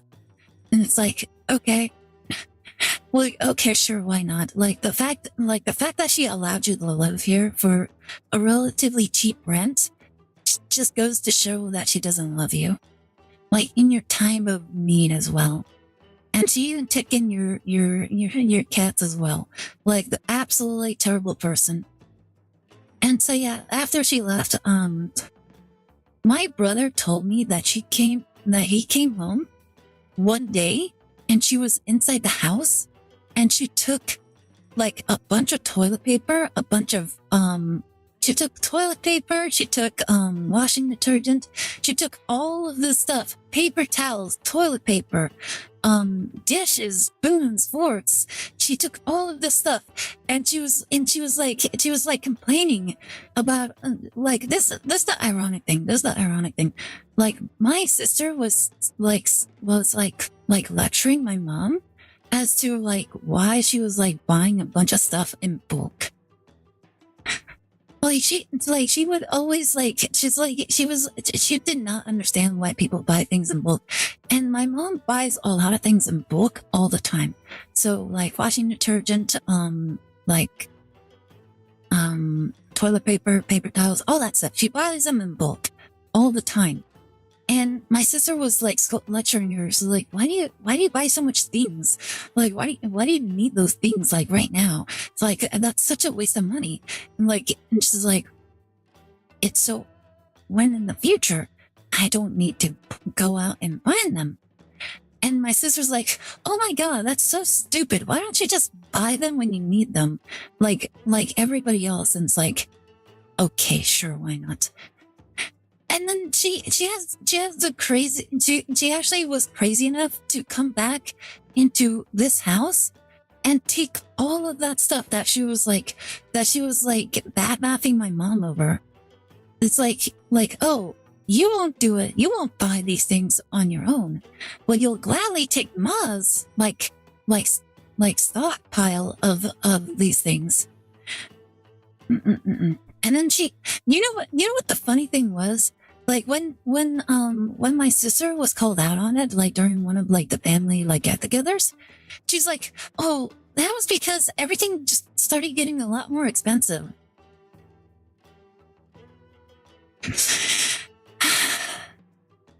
exactly what my mom was saying. Like, you buy things now because later on they'll get more expensive. So yeah, like she just proved my mom right. Let's see. Meanwhile, I have 2 pairs of jeans for outside pants. Like that's kind of sounds like my brother. Like this is the funny thing. My brother always like whenever it comes to like any sort of like festivity or like Christmas or like anything, my brother always tells everybody like for any of those things, just get me pants. That's it. And it's like that's you don't want anything else. It's like pants is fine. That's it. Just pants. I'm like, okay. And so I've just been getting in pants every so often. It's like, there you go, pants. You can wear jeans for a few days. They're practical. Yeah, they can. They are. That's why you use your best Christmas gift or socks. You know what's funny, Dark-Eyed? Last Christmas, we actually like had like Secret Santa and everybody was required to buy people socks. Like everybody was required to get everybody like socks. And we had a group chat where basically we were saying, we had to tell like, oh, we want this color socks, we want this design, etc., etc. And my brother's like, I just want socks. Like, I don't really care what color. Like, as long as they're socks, that's fine by me. And so, yeah, I got my brother's socks, I got my sister's socks, and there you go. I barely get anything gifted these days, but that's fine. You know what's a sad thing? Like, I hear that so often from men, and it's very sad. It's like, men are always like, oh, I don't get anything, like, during my special events, and it's like, but I'm okay. Like, it's, like, I don't really want anything. And it's like, that's always so sad. Like, nowadays, a lot of men, like, don't really feel like they deserve anything. It's like, you deserve something. Always treat yourself. And if your family or your significant other just can't find like the motivation to get you any sort of gift, like even if it's like through Secret Santa or anything, but like if they can't get you anything like that, and it's like are they really that close to you? That's always like the sad thing, isn't it? And I hear this so often from all sorts of men. It's very sad. Meanwhile, like I hear the exact opposite from like women. It's like, oh my god, like it was Christmas and nobody got me a gift. Like I hate everything and everybody in the world. Like they just have a meltdown. Like so many women on Twitter like have meltdowns when nobody gives them a gift, or like if like everybody gives them a gift except one person. Like that one person completely shattered their entire ego. When I was 12 or so, I told them to just give money to avoid disappointments. Like I don't know. Like I like if like the gift should be like a recognition of something, like of your like relationship. Like if your family like understands you to some degree, like getting you something specific is probably just shows that they care. Like it shows really good. Like it really shows that they care. Yeah. Like for example, my older brother gave me he gave me like a cool what do you call it? He gave me a phone case. And it was really cute. It was a really cute phone case. So I'm like, oh, that's so cute. Like, I don't need it, and it doesn't fit my phone. But I'm like, I very much appreciate it. I don't want to give it up. So yeah, now that just sits in my room. It's just on display. So yeah. And he just thought of me when he bought it, and like, oh, I thought this was the phone that you had. I'm like, no, that's my sister. Like, no, that's the older sister. Like I don't have that phone. I don't have an iPhone, which is always so sad. It's like the iPhones get like the coolest phone cases. Men typically don't know each other's birthdays. We don't know each other's names until another one talks to that guy and call their name. Oh my goodness. Here's a funny thing. Like, I don't think a lot of women know my name either. Like, I've actually had several instances where women, like, kind of like some of my coworkers just approach me and they're like, hey, I need you to do a thing, blah, blah, blah, etc. And it's like none of them have ever referred to me as like by my name. And I'm like, huh. I never really thought about it until like a few weeks ago. I'm like, why don't they ever call me by my name? And it's funnily enough, like most of the men like know my name.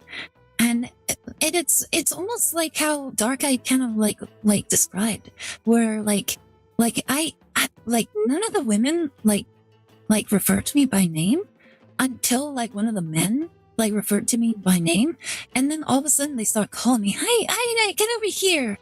I'm like, huh, okay, whatever. I didn't think about it until like a little while ago. I'm like, wow, it's like somebody that just don't know my name. But yeah, last time I was presented, I got a gift, a present at Christmas. Maybe 1 or 2 gifts. I think a set of hygiene products and a bit of money. My brother also gets like hygiene gifts from my mom's boyfriend. The years when he was still here, he would always give him hygiene gifts or like socks or something. Like that's how it was. Like I think he gave him like a full like custom set of like Old Spice deodorants. Like it was a huge package. Like it was basically like a large box, and it was just Old Spice. And my brother's like, "Are you trying to tell me something?" And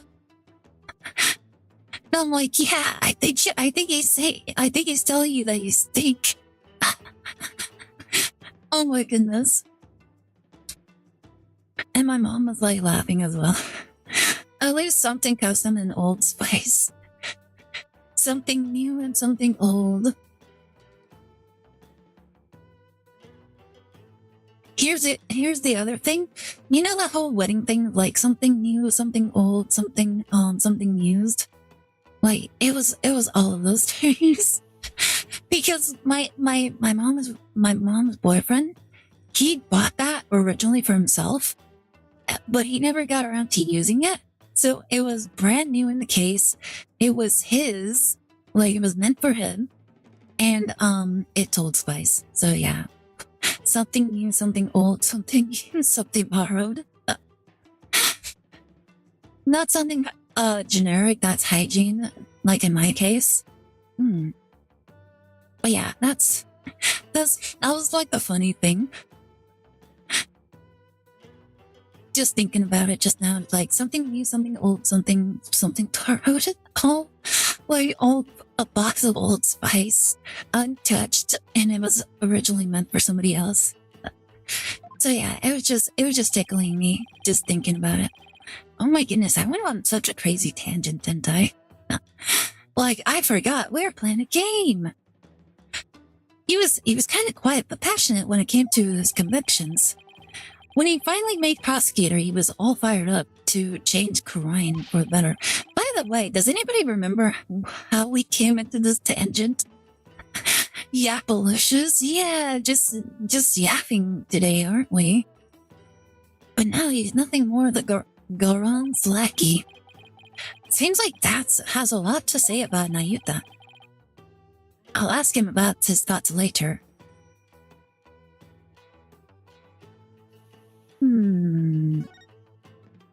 What's this thing? I don't know. Aire Stories. This is Dirk's old law books. Look, there's a mark on the cover. It looks like it was branded on with a hot iron. Yeah, I think it was done in protest against the Defense Culpability Act. There's an entry on the DC Act right here, see? And the name of Her Eminence. Those who would support criminals will be deemed as just as guilty. You know what? We should probably have something like this for our criminal case as well. Don't you guys think? Like, except we should apply this more to the judge. Also, thank you so much for the hat, Feather. Very much appreciated. Oh, so this is the infamous anti-lawyer law you guys are always talking about. Ba-dum. What's this thing? I wonder what's in this file. Oh, it's full of newspaper clippings. The arson incident involving Amaro's private residence. Amaro was slipped a sleeping pill and perished in the fire. The lighter found at the scene had Dirk's fingerprints on it. Interesting. So this is what Dirk was talking about. We already know most of the stuff here on top. Let's see what else there is. Wow, where did he get all this? Anything important here? Apollo's roving magician father got caught up in this incident and lost his life. He was struck in the head by the culprit. The victim's passport and any pictures of him were burned up in the fire. Without knowing his real name, no deep divination seance could be performed. He got off the black market. What about this? Apollo's roving magician father got caught up in this incident and lost his life. What? This is about your father, Apollo? Looks like it. I was never told much more than what's written here. Really? How come? Dirk always skated around the subject. Maybe he thought I was still too young. I guess over time I cared less and less for festivities. You know what? I feel like a lot of people tend to be like that. I think it's just a progress of like getting older and just calming down.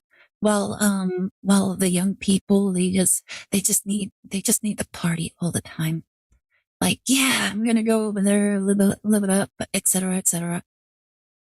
Like once you hit a certain age, or once you're in a position in your life where like, I don't really want to do anything. I just want to relax and just be calm. Oh, I see. Still, I feel kind of sorry for your real dad. My real dad. I was never really interested in learning about him. But after seeing this picture, I can't help but feel a little curious. I wonder if Dad could tell me anything about him.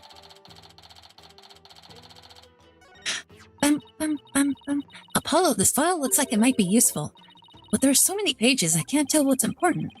We need someone to help organize all of this, and I think I know just the person to ask.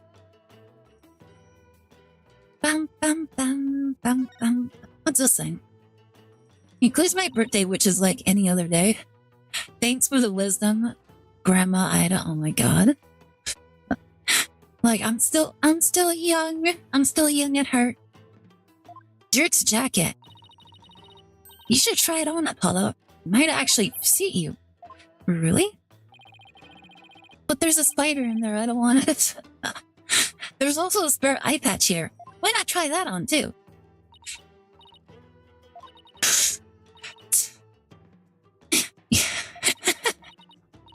Sorry. Just picturing you and all that. It's just too funny. Ow, my pride. I think he looked fine in that one coat that he was wearing in the last game. Nayuta. Wasn't Nayuta once part of the Defiant Dragons? Yep. Yuti was a rising star in the resistance. He vowed to fight for the cause through the legal system. She said he'd become a prosecutor and give Inga and Garan the smackdown they deserved. But now he's, a puppet of Garan's regime. Not only that, but now he's gonna prosecute his own dad. Tarantula are not the harmful either. They're small sweeties. I never really had a problem with tarantulas. Like, tarantulas, they look like, if they suddenly appeared in front of me, I would be scared. Like, there's no question about that. Like, if I knew they were nearby, that would be a different thing. I would be nervous, but I wouldn't be terrified. It doesn't add up. I wonder what happened to him. Me too. But if I had to guess, I'd say Garan has some serious leverage over him. Leverage? Like what? Wish I knew. But it seems like Dirk knows. I tried to press him about it, but he wouldn't say. Come to think of it, Dirk did say. Rather tarantula in presence than a small, thick spider. Yeah, the smaller they are, the scarier the scarier they are. Ayuta is suffering? Yes. He knows the rightful state of Karine's legal system. Like, here's the thing about, like, the smaller ones. The smaller ones are, like, harder to track, while the bigger ones are a little bit easier to, like, to look after. But something forces him to bend to Garon's will, and it's tearing him apart. If that's the case, honestly, I think they're looking into this too deeply. I just think that Yuta is just a dummy. I think he's just a dum-dum. I don't, like, whatever, like, hold they have on him, I think he's just too dumb to realize that it's not really that big of a deal. If it's the generic thin spiders, it's okay. Yeah, the daddy long leg ones, those ones are nice. I bet Nayuta doesn't really want to go through the Dirk's prosecution. Oh my goodness, I actually freaked out a little bit because I saw the spider coming down again. Because I was looking at the camera ring light, and I just see the spider, like, slowly coming down, and I'm like, oh my god, what is that? And it's like, oh my god, it's that stupid spider again. Like, it actually made me nervous for a second. I bet Nayuta doesn't really want to go through with the Dirk's prosecution. Alright. Dad, I wanted to ask you about this picture. That's the picture of your pops that Dirk found. And he had a heck of a time tracking it down. He said he searched all over for it. Why? Why would he go through all that trouble? Dad, please tell us everything you know about Apollo's dad. They just chill in the corner, don't like moving. Like, yeah, like the long-legged spiders, they're actually kind of okay. Like, they're actually very helpful for like the house, in order to stop like flies and other annoying insects. Do you know what my biological father was like? Dirk once told me about him. He was a modern minstrel, walking the world and making music in his travels. This file also has some information on your real dad. It says he died in the blaze at Queen Amara's residence 23 years ago. Why was he there? That's right, Dirk had invited him over. Dirk's the kind of guy who can become fast friends with just about anyone. And it seems your pops was like that too, AJ. They hit it off at a bar. And the next thing you know, Dirk's asked them over to play some tunes. Oh my goodness, was that? Could you say that the reason why Apollo's dad is dead is because of Dirk? So he also got his dad killed? Oh my goodness. Why would Apollo ever follow in his footsteps? And then the place went up in flames. Yeah, Dirk just stepped out for a second. And then when the fire broke out, oh my goodness, he stepped out and then fire happened? Sounds a little sus, don't you think? I think that's a little bit too convenient, wouldn't you say? Apollo, you were there too, but you were still just a baby. Wait, Apollo was burned too? I remember hearing about that when I was little. Yeah, it was a crying shame. Your pops just happened to take you along that day. So you were there with him when the fire broke out. But Dirk risked his life to save you. It's like Dirk's done nothing but save me all my life. I don't know, it sounds like sabotage to me. To me.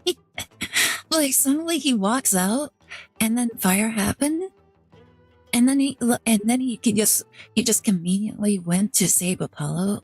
And then, like years later, he went to go get the milk and never came back. Is it me or is this like the worst person in the world?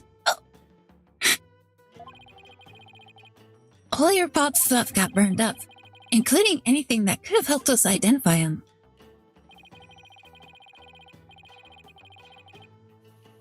All we knew about him at first was the stage name, Lee Justice, or something like that. Dirk did everything he could just to dig up what little we know now. Lee Justice? What a weird name. What about my mother? Do you know anything about her? All we know is she was traveling with your pops. But that day, she was off doing something on her own. So then, she probably didn't even know my father when my father had been with Dirk. Almost her Jiggly Justice. That's what I thought it was too. I'm like, oh my goodness, he has Jiggly Justice. Like, everybody listen to Jiggly Justice. He's such a great musician. Wait a minute, Nayuta is Dirk's son and Dirk used to be king? Does that mean Nayuta is a prince? I refuse to accept him as a prince. But she must have been desperate to find you and your father once you'd gone missing.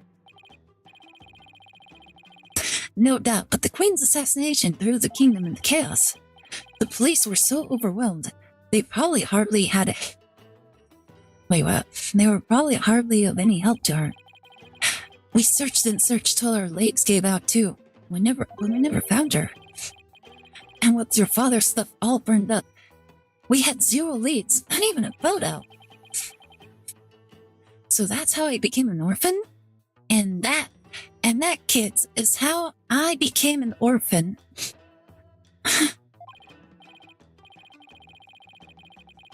Yeah, who knows? Maybe your mom read about the details of the fire in the newspaper. Maybe she figured you died along with your pops. Wow, I had no idea you've been through all that, Apollo.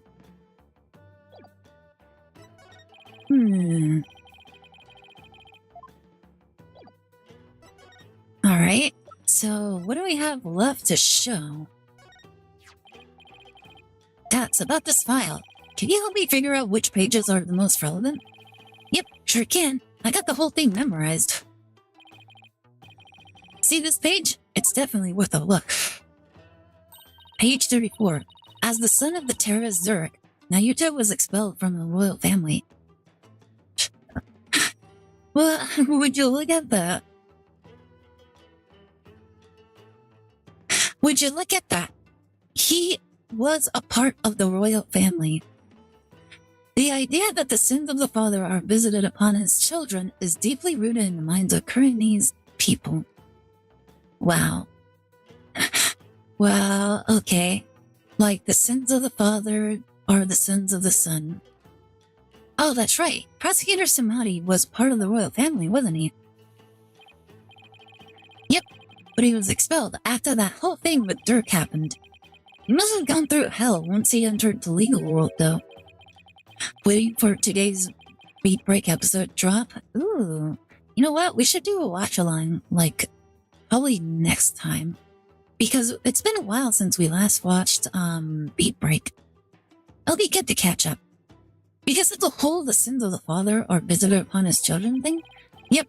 In the eyes of the people, Dirk is not only a traitor to his kingdom, he's also the terrorist who assassinated the previous queen.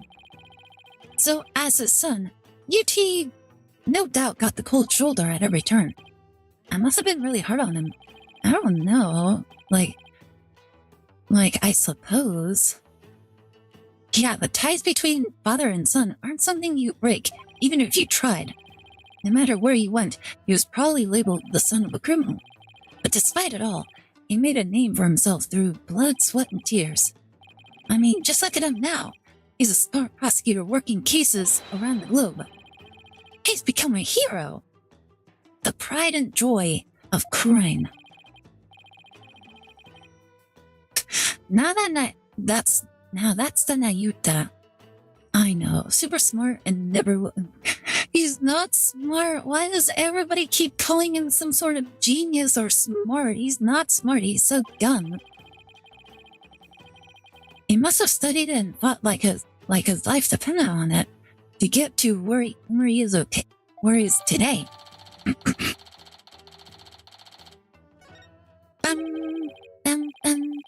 So then you believe me? You believe in my son's innocence? Wait, what? Your poor son, imprisoned for a crime he didn't commit. Let's petition the government for his release and a declaration of innocence. Oh, thank you. I'm forever in your debt. Who's that? Hey there, Miss Inme. Hard at work, I see. Yes, I have my own battle that I must wage. After all, there are many who suffer under the Defense Culpability Act. Miss Inme, please don't forget about our case, too. I won't. I will look into it as soon as I'm able. Oh, she's really taking control. Dads, what's Miss Inme doing here? She's lending an ear to all those suffering under the regime's wrongful accusations. Miss Inme, is that into begging? Probably. A lady whose husband's been in prison, parents whose son's been falsely charged. She's helping all those types of people. So she's really trying to help the revolution along, in her own special way.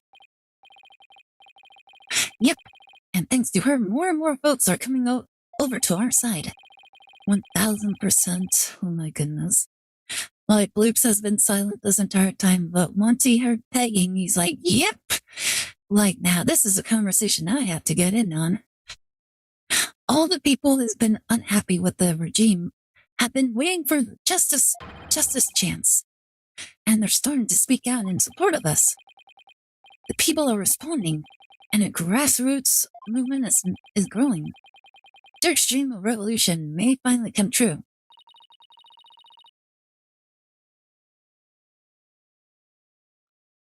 What should we do about the Founder's Orb? Now they'll find out why they call them Peggy Sue. Oh my goodness. And we see why Ida is the evil too. What do you mean? We'll probably run into the roller guards again the moment we leave this place. Oh, we can't stay here forever, so we'll have to think of something. I've got it. Why don't you hold on to it? It should be safe here, right? You can count on me. I'll get back to you in time for tomorrow's trial at the Hall of Justice. Bam, bam, bam, bam, bam, bam, bam, bam, bam, bam. Don't worry about it, Ida. Oh my goodness, I'm gonna have to worry about it. What now, Apollo? Well, we've got a handle on what happened 23 years ago. Maybe we should pay Dirk a visit. There's something I want to show him. I'll join you. I want to talk to him before tomorrow's trial. Maybe I should wait here then. We'll attract undue attention if we go in too large of a group.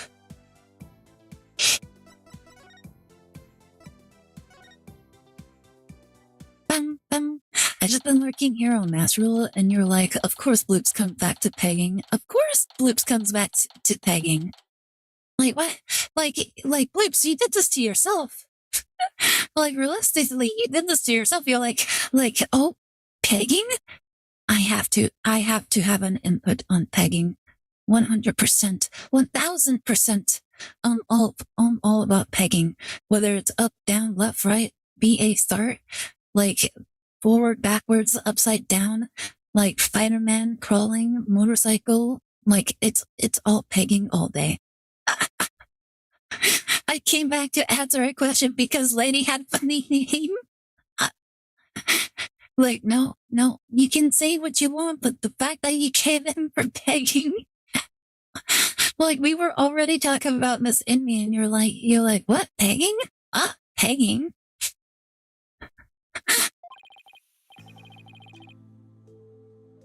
Oh yeah, by the way, is that annoying politician still in this case? No, he's already been arrested, luckily, because he's a dum-dum. Like right now, we're trying to save Dirk. Hey there, son. Came to see your old man again. Hi, Dirk. Guess they're done questioning you. Yeah, you'd think Nayuta might have cut his old man a little slack, but no. You really laid into me.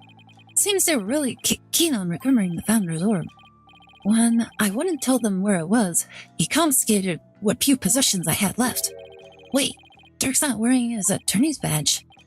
They even took that from him? Sigh. Jarvis, don't clip that. Think fudge? Yeah, think fudge. Did you clip that, boys? Oh my goodness. He confiscated all of my prized jail-breaking tools. What did you expect? Check if it had been clipped. Oh my goodness, everybody's gonna be clipping. I mean, no prosecutor in their right mind would let a prisoner keep stuff like that. Did he take your attorney's badge too? No. I thought it was strange, but just when it looked like he was going to take it from me, he changed his mind. I wonder why. Indeed, I find it hard to understand anything he does these days. Well, of course not. You can't really understand the mind of a dum-dum. Your crew needs attorney's badge. You worn it all these years, even though all the lawyers are gone. Yes, because the dragon's eye is the embodiment of my creed. To show the world that a dragon never yields, huh? Hey, Dirk. Why do you still wear your badge? You're not a lawyer anymore, right? This badge is my heart and soul, son. I'll never stop trying to realize my dream, not until my very last breath. A dragon never yields, right? Exactly. Ayuta, Apollo, I vow to restore Korean's legal system to its rightful state one day. I want to pass on to you a world where you can live free from the fear of tyranny.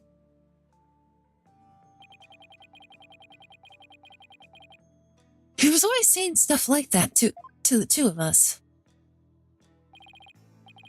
Nayuta, is the reason why you didn't take Dirk's badge because you still remember those talks too?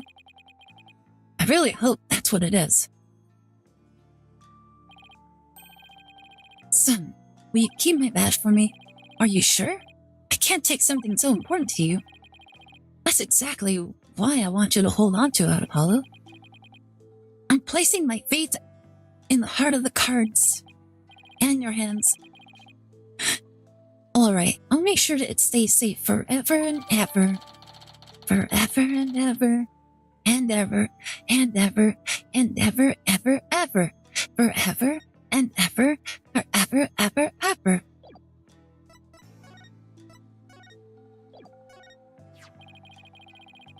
That's the only remaining photo of your father. Take good care of it. I will. I'm just surprised to see it after all these years. I had a tough time tracking it down and retrieving it. It was taken by some European tourists who just happened to be watching your father. I had one of my men go to Europe to look them up and ask whether we could have it. You went through all that trouble? I did. So don't go losing it or anything. I said I'd take good care of it, didn't I?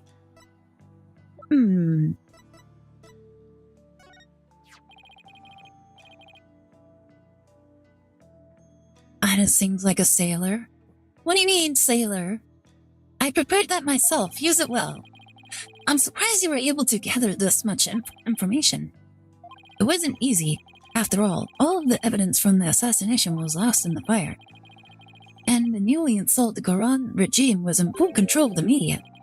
Every lead I tried to follow led to a dead end. So then how am I supposed to solve this case? You'll figure something out once tomorrow's trial is underway. After all, no one's looked into this assassination since my last trial. I hope I could turn things around enough to snatch victory from the jaws of defeat.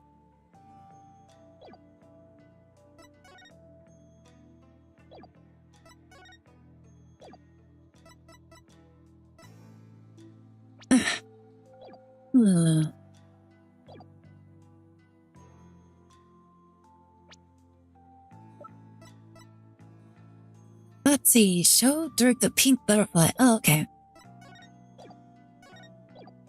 Ah! As someone who lives in their walls, I can confirm Ida seems like a sailor. Oh my god. Like, I found this in the tomb. Look familiar? Ah! That's... Dirk? Where did you find it? Down between the monk statues in the tomb. Is it yours, Dirk? Oh, it's something I bought. Why is he suddenly acting all awkward? Sus. Floyd face from the greatest estate developer. I wonder when I lost it. Let's have it. It's very important to me. Of course. I'll just make a note about it for future reference.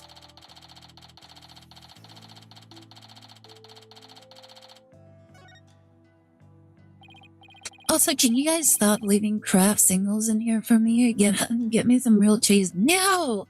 The craft singles are the most affordable ones. In this economy, we can't afford to get you your Gouda.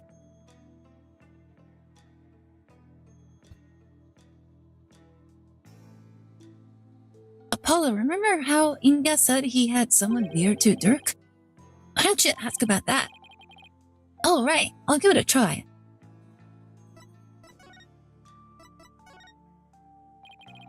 Who says I want Gouda? Well, you can't have Gouda. Gouda is good. Like, Gouda is Gouda.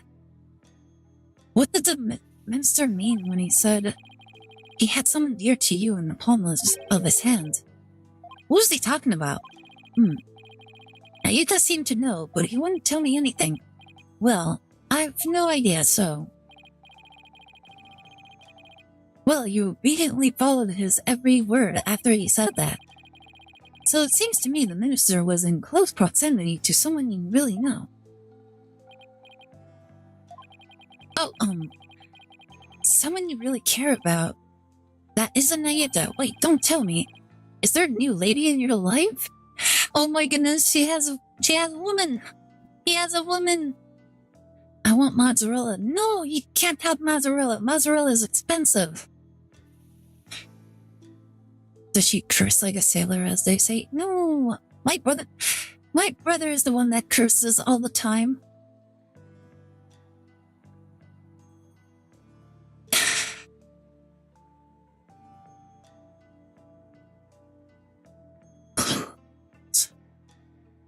Now that's Glax. Yeah, my brother is the one that curses all the time. Is there a new lady in your life, Dirk? What? No, don't be ridiculous, then. Apparently, him having a woman is absolutely ridiculous. I'll take that over craft singles. The life of my life was Amara. Like, how about this? How about this, Bloops? How about we give you the craft singles, but we just write like mozzarella on it. Like, there you go. It's mozzarella cheese. Like, since we wrote it in black marker, it has to be true. The love of my life was Amara, but she's gone now, and there will never be another. Huh? Nora? What do you mean, Nora? It's exactly the same. It's just cheese. My bracelet. Wait, does that mean... Dirk, have you really not met somebody new? Alright, time to stare.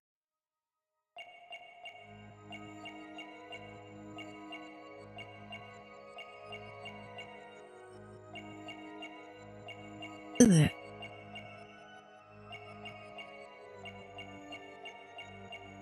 Oh, what's this? Gotcha. What's going on here? I want the real cheese. No! Cheese is expensive. It comes from an actual cow. Not gonna lie, craft singles taste good, and bologna sandwich. Oh damn, rummaging my fridge for the Parmesan, I almost grabbed the blue cheese and camembert. Blue cheese me likey. Oh my goodness, Bloops, you're not getting blue cheese. Dirk, you can't fool me. You tensed up when you said, but she's gone now. Wait, and you unconsciously moved your arm, causing something to press up against your jacket. Ah! How did you do that? Oh, so that's it. You're hiding a woman's photo up your sleeve. You don't have to keep secrets like that from me, Dirk. You're an eligible bachelor now, but you'll introduce her to me at some point, right? I want cheese. No, Bloops, we are giving you cheese. We have the craft singles for you. Like that's a good affordable cheese. I even tried to like negotiate and like try to write whatever cheese you want on it. Look, there you go. That's your mozzarella cheese. I keep telling you, there's no other woman. Fine, then let's see it. What are you hiding up your sleeve? It's just satisfied? Huh? Well, that's the pendant we found in the Mara's tomb. See? Wasn't trying to hide anything. And why did he tense up? Dirk, let me take a look at that. Oh my goodness, he's so sus. Hey, what's this button for? Whoa! Oh my goodness. Oh my goodness. It's a woman. It's a picture of Dirk and some lady, and she's really young looking. Mon de feu. Are you into younger women, Dirk?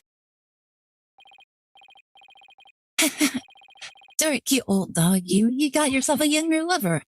Will you stop with this nonsense? This is Amara before she died. If you look closer, you'll see that I was younger too. Hey, you're right. Ah, that's not fun. Is he the father of?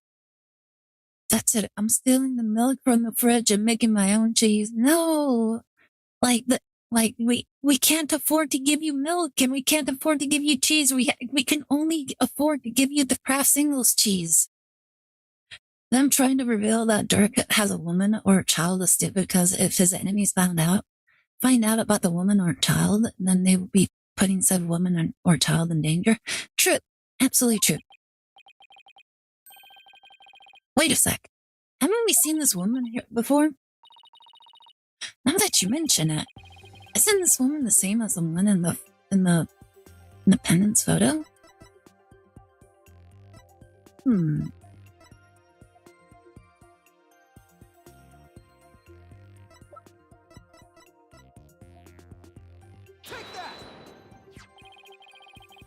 The woman in the pendant is also the one in this photo.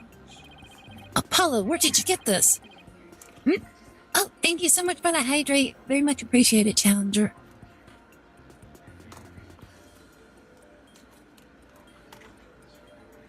Someone's trying to make mozzarella with milk. It seems easy if you look at it, but I think it's hard when you actually try. It's always harder than you might believe. Is he the father of the? Oh my god. Who is the father? Like, who is the father? Is it Bloops? Or is it Dark-Eyed? Or is it Dirk? Or perhaps, is the father really Apollo's father? Or is it Apollo? Bro, I'm just trying to make some real cheese. I don't care if it's mozzarella or not. There you go. We're giving you the craft singles. Well, you just said you don't care about the cheese, and now you're like complaining about the craft singles. I'm Spartacus. Apollo. If this is Queen Amara, it had to have been taken at least 23 years ago. But that's just not possible. Yeah, I just noticed the same thing. Here's why this photo can't be 23 years old. Dun dun dun, the fuck! Craft singles isn't cheese, it's cheesy enough. Hopefully I'm not the father. I am struck. Even my father says he wouldn't hate working under me. But Dark-Eyed, you already have so many children. Like you had 2 bunny women. Well, you had the bunny twins. Like so many children can be born from bunnies. Take a look at the law book. It has the mark of the Defiant Dragons branded on it. But that mark didn't exist until after you started your revolutionary activities, Dirk. So this photo must have been taken after Garon came into power. And that didn't happen until after Amara was assassinated. Yeah. So then, how could Amara even be in this photo? They drove fast and left the nest. Wait a second. That would mean that Amara is still alive? Ah! Oh my goodness. Looks like you found me out, son. Wait, so it's actually true? Oh my goodness, the dead woman is actually alive!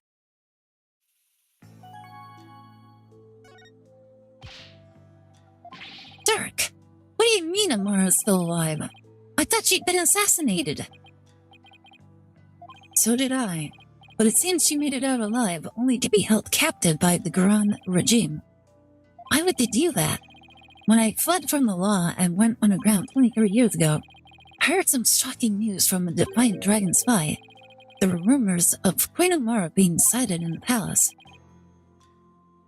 And those rumors turned out to be true? Yes. I snuck into the palace to see for myself. She was confined within the grounds, but otherwise she was as fit as a fiddle. So then, the sarcophagus in the tomb, it's empty? Yes, the entire tomb is one big charade. Garon had built it to stage Amara's death. So we're not going to be cursed by her vengeful spirit. That's a relief. She was being held under virtual house arrest. Virtual house arrest? So I freed her, and we made a run for it. This photo was taken back then. Look at how they're both grinning from ear to ear.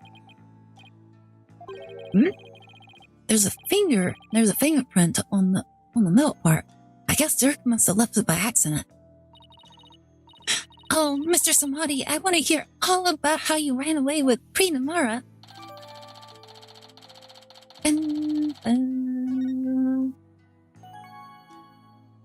On the run. To be honest, the locket design is so pretty. Yeah, it's actually really nice. I'm surprised Amara agreed to run away with you. I mean, Garon must have told her that you tried to kill her. I tried to convince her that I wasn't the one who set the blaze. And she believed you? She said, and I quote, "I shall accompany you so I may ascertain the truth myself." She was always a tough one to read. I bet she was thrilled you came to her rescue, Mr. Samadhi. To be set free by your beloved, it's like something out of a fairy tale. Yeah, well, there was no happily ever after once Garon's people caught up with us. They took Amara away to who knows where. I snuck back into the palace and searched high and low for her, but to no avail. They probably moved her to some remote mountain prison or the like. Dirk, does Nayuta know about this? You know she's his true mother. I told him as much. Wait, is that why Nayuta is following Garon's orders? Most likely. So then, do you think that deep down he doesn't really want to prosecute you? Well, he's not one to show his feelings, and lately I've had no idea what he's thinking. Apollo, we need to grill the queen about Amara when we have the chance. I was wondering about something. The little baby the lady's holding, is that Prosecutor Samadhi? It can't be. Not necessarily, it could just as well be me. After all, we're only 1 year apart. I don't know, I mean, the kid in this picture is too cute to be you. Let's settle this by asking Dirk himself.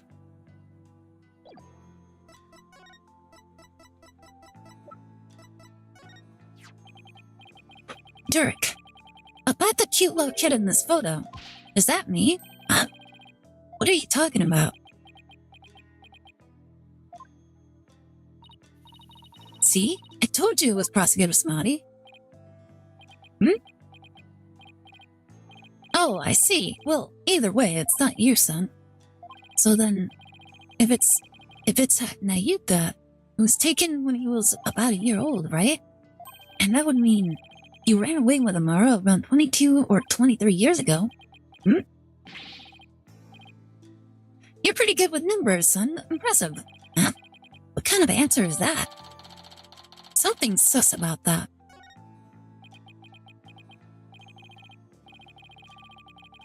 Before you go, son, there's something else I need to tell you. Something important. What is it, Dirk? I've never seen you act so serious before.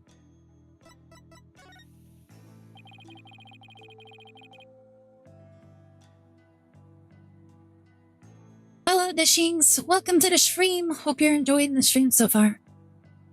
How's your week been going? So what's this something important you have to tell me? Listen, son, even if you manage to prove me innocent tomorrow,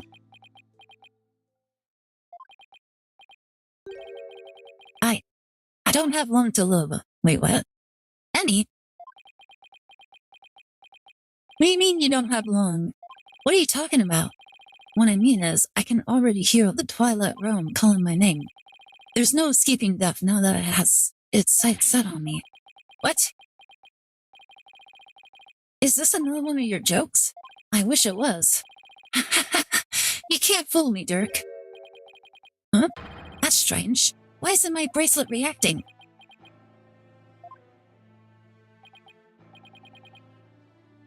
Are you sick?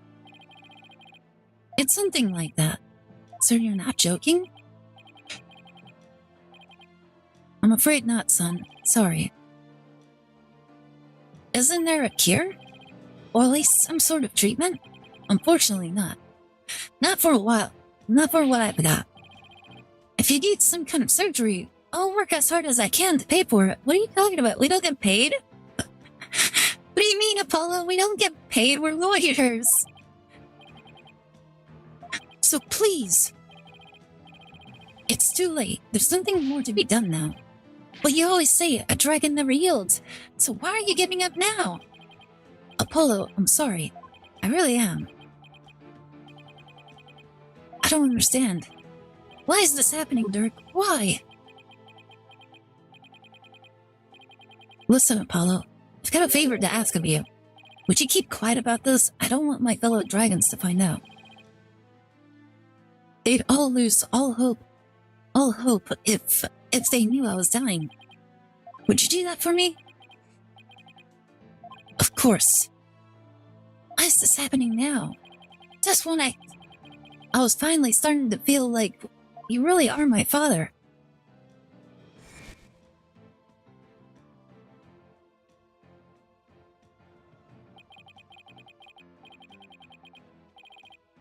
I thought this time we'd finally, but now...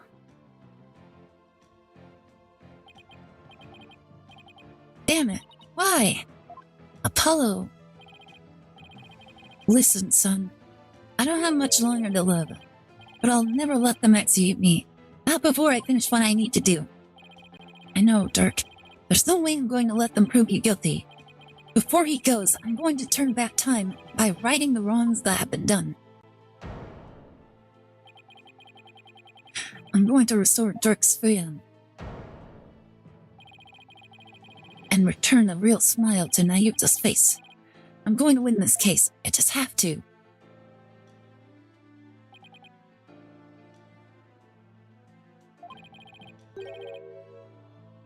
I have one more big... Huh? Well, there's something else you've been hiding from me? I'm afraid I can't tell you what it is. I'd be betraying a certain someone if I did. Huh? What's that supposed to mean? Forgive me. You'll just have to find out for yourself. That's the only way. I don't understand, Dirk. Apollo, in court tomorrow. You may find yourself faced with a truth that is difficult to accept. But I know you, and I know you can handle the truth, no matter what it turns out to be. I haven't played this game before, but I've got a sneaking suspicion about Amara, but won't say. Interesting. Mm-mm-mm-mm. I know that because I believe in you. You're my son, after all. Dirk. What is he talking about? Wait, he's not going to reveal that he actually is the killer, is he? Looks like we've run out of things to discuss. Apollo, are you okay? I'm fine. Oh my goodness, what is going on? Willie Derek, what's going on out there? Sounds like a party's getting started without me. It's coming from the temple. Let's go, Apollo, and let's take a look.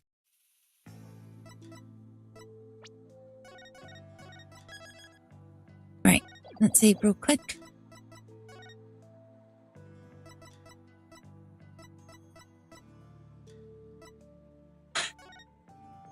Alright, temple.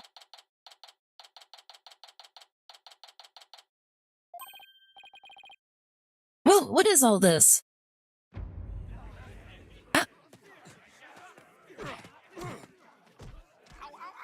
let go, will ya? What's going on? What are they? Huh? Well, look at that. The people are coming to take their courts back. Don't hold back, man! Arrest them all! Why, pull out your firing guns.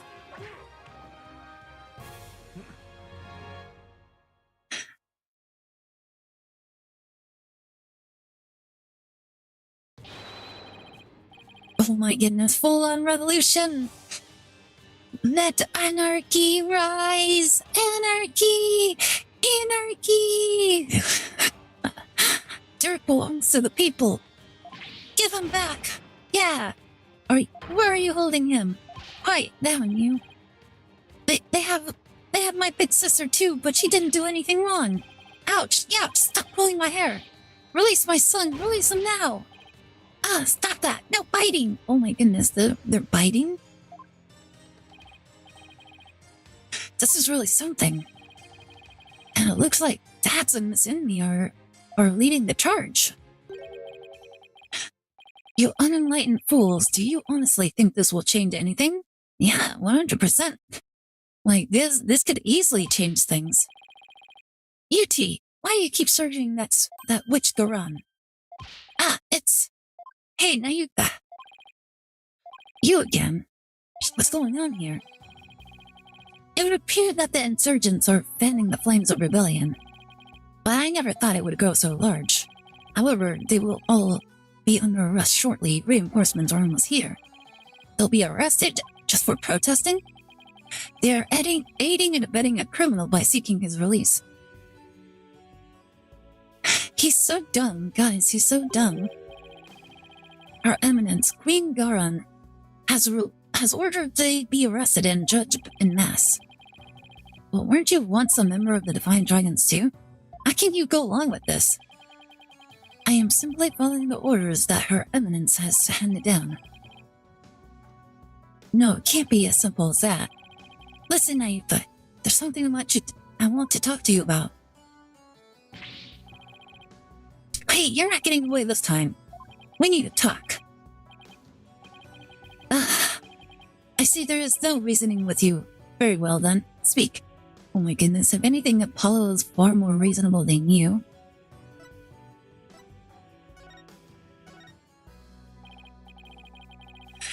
Nayuta, do you really have to serve as prosecutor on Dirk's case? I mean, prosecuting your own flesh and blood, it's just not right. Again with this dribble? Your ethics standards are not the be-all, end-all of the world around you. I'm not getting into another debate with him. Like, especially when his debates usually don't amount to anything. Nayuta, did you know that Dirk is sick? What? He apparently doesn't have that much longer to live. If found guilty, he probably won't even make it until his execution day. What are you talking about? Knowing this, are you still prepared to send an already dying man to the grave? Well, enough with the Zen monk act, Nayuta. Tell me how you really feel. Mr. Justice, each person is born with a role to fulfill, and I must fulfill mine. Well, I'm not convinced that taking Dirk to trial is part of your lot in life. As for why you've been at Garon's every beck and call, I think I might have the answer.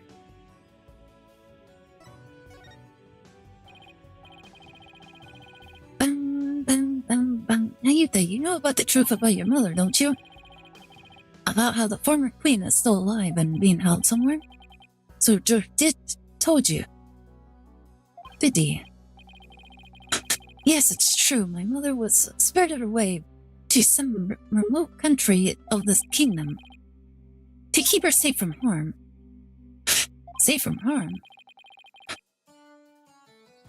But Dirk said the Garan regime is holding her captive. No, they are keeping her safe. So you don't know where Amara is being held.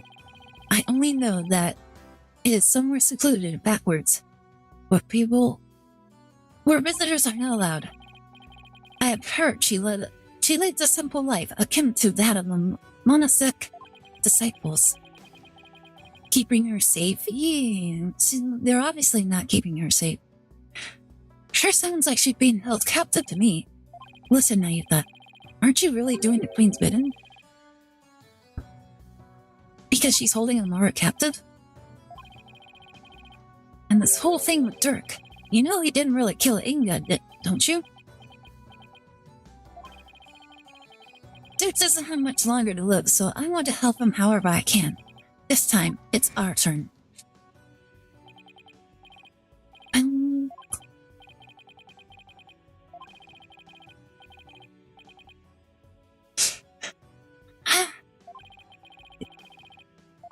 Bam, bam, bam, bam.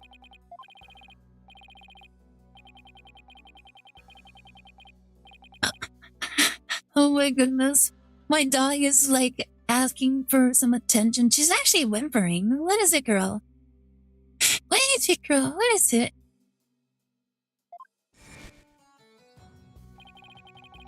She's so cute sometimes. Look at her. It's our turn to help Dirk however we can.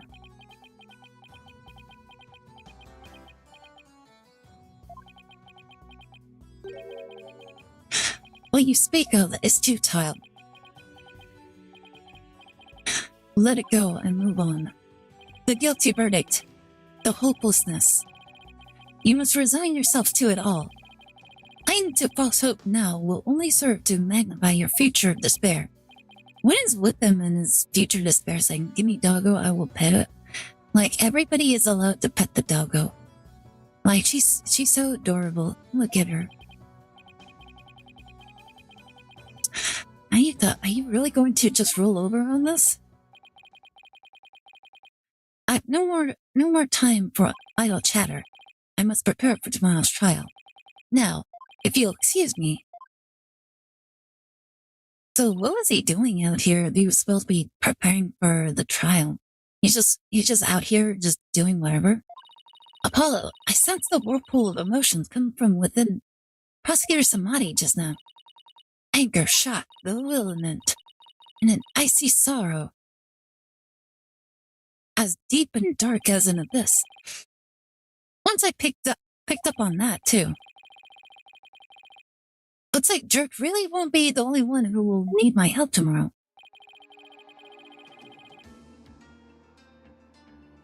I think it's about time to pay Queen Garan another visit and ask her about her sister Amara.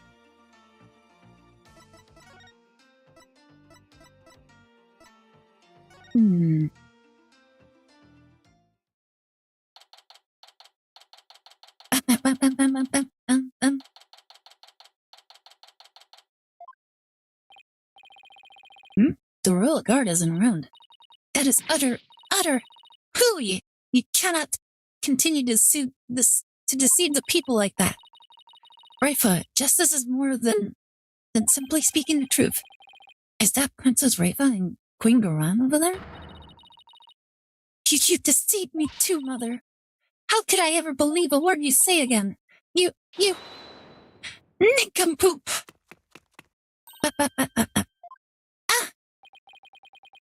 Your benevolence. I can help her over here. Yeah! You impudence! Gabunk! Ow! Are you okay, Mr. Wright? I can't believe she actually punched you. Yeah, I'm used to it by now. What's the matter with the princess? It sounded like she was arguing with her mother. Maybe it has something to do with this picture.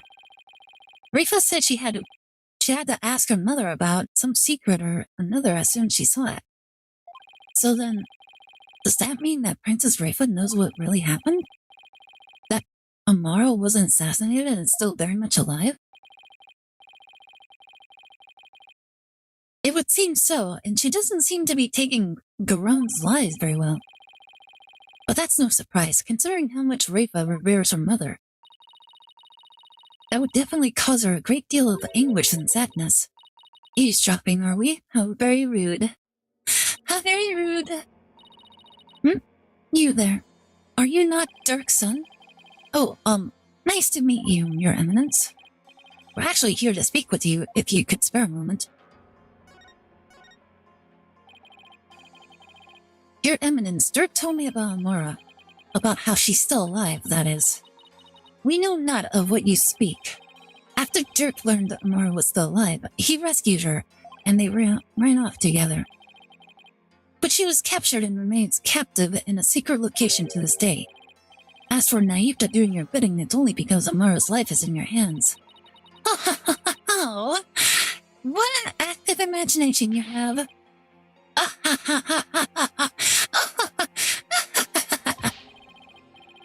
A lawyer and a comedian, how droll.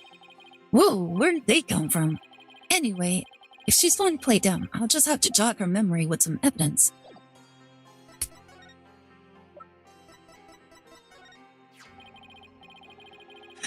Your Eminence, I ask that you take a look at this photo.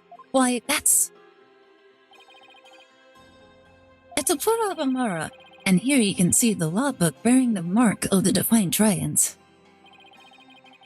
I believe you know what that means.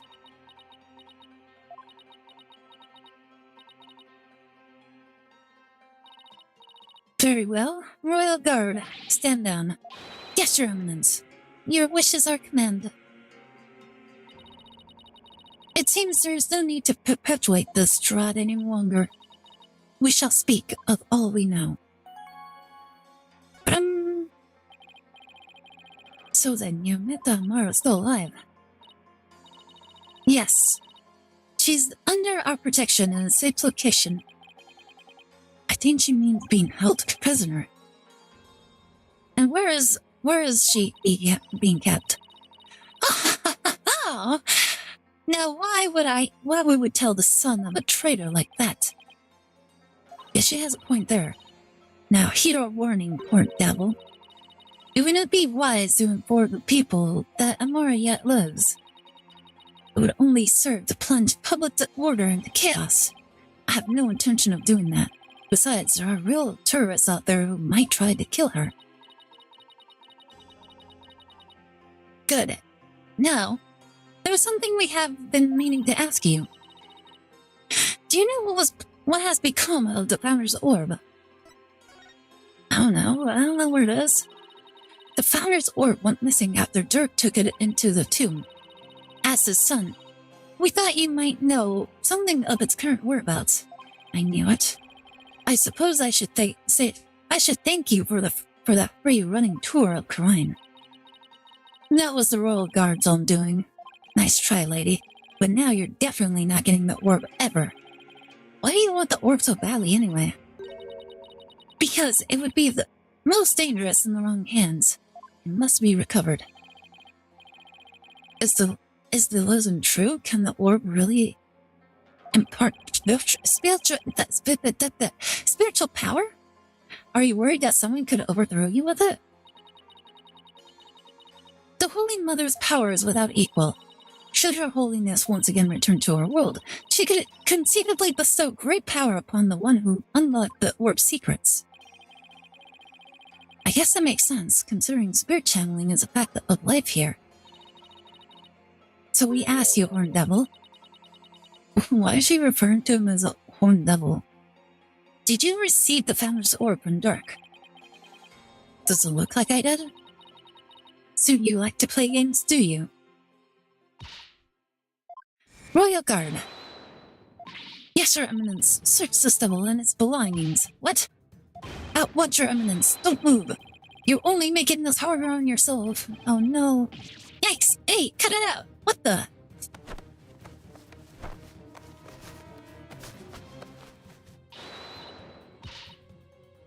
Again, I will point out the royal nipple chains. Eek! Apollo, don't strip me! Don't jump here! Stop resisting! Just submit to her strip search already! No, wait! Hey! Cut it out! Ah!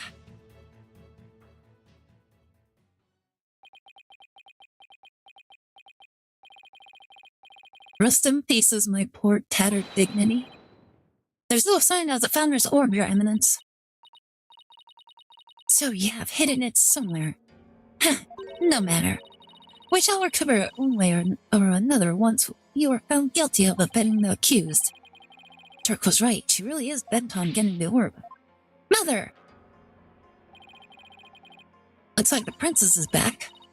I took a stroll to try to calm myself, but I still find this situation unacceptable. The people must be informed about Queen. So she does know about that. Right, but you do not yet possess a clear grasp of how the government and its people interact. There will always be secrets that must be kept from the ignorant masses. You have little faith in our people, Mother, but it is the royal priestess's duty to always speak the truth.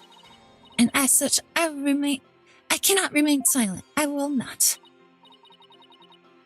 The truth, you say. Your mind has been poisoned by the barballoon. Oh my goodness. It was an honor and a pleasure, Your Eminence. We must speak with our child. It is a mother's duty to discipline her child. After all, now if you would excuse us, discipline coming from her. I don't like the sound of that at all. Well, Apollo, let's head back to the safe house for now. Good idea. We need to go over what we've found and collect our thoughts. Isn't it concerning that they might be followed?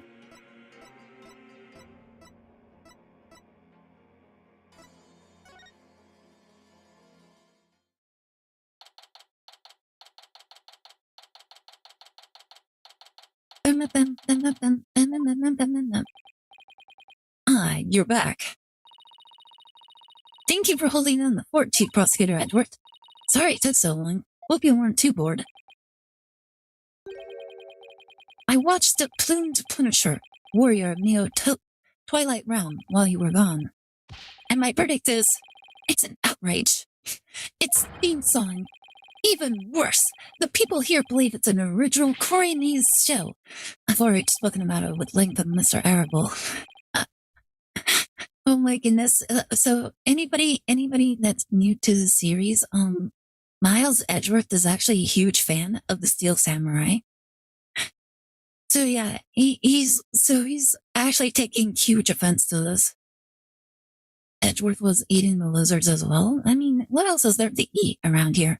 I'm not sure what he's babbling about, but at least it seems he wasn't bored. Moving along to things that actually matter. We gathered about all the information and evidence we can concerning the case.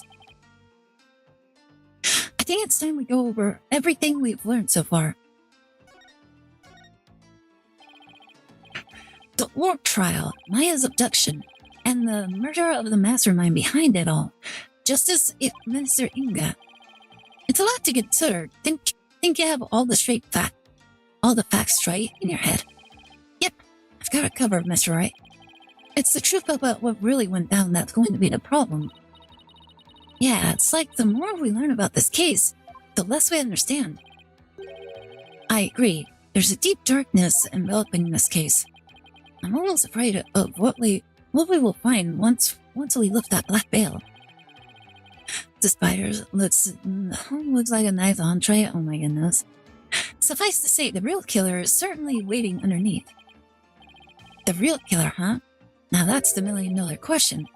Who killed Inga and why? Think, Apollo. Who would you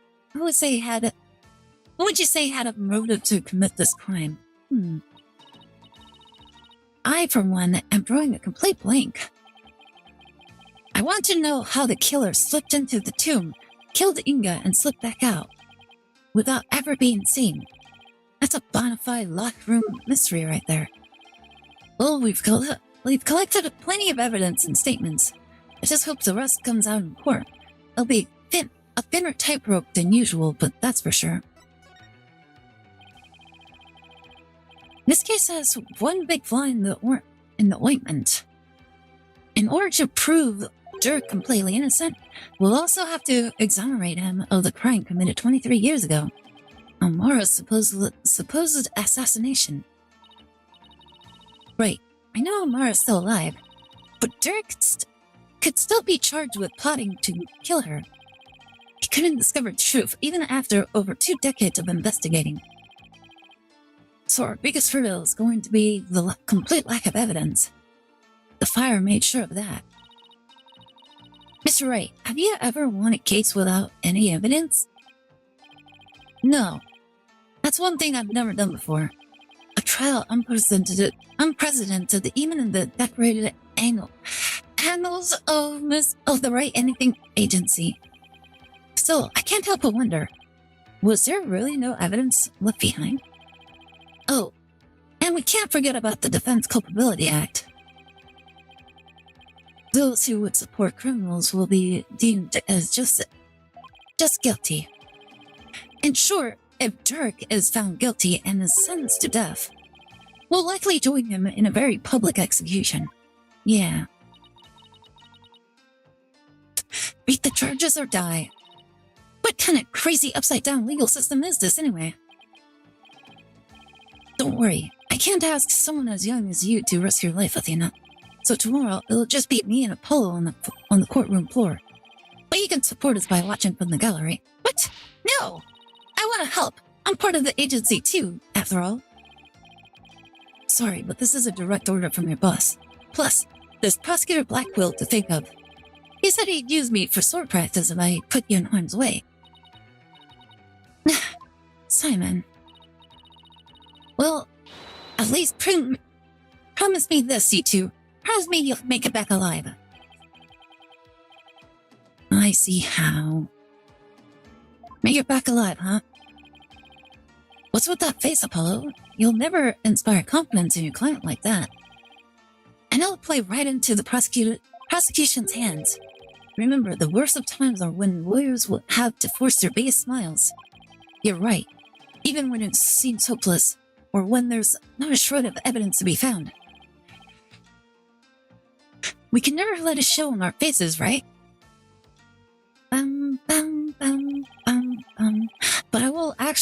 But will I actually be able to do that tomorrow?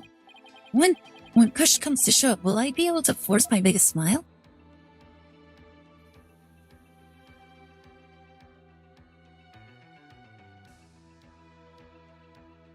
To be continued.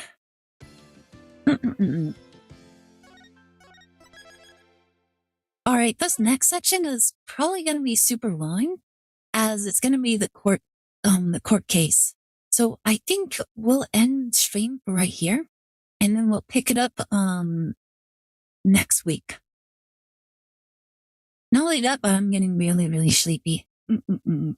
It's been a busy day for me indeed. Alright. Give me a second. Ah! Ba-ba-ba-bum.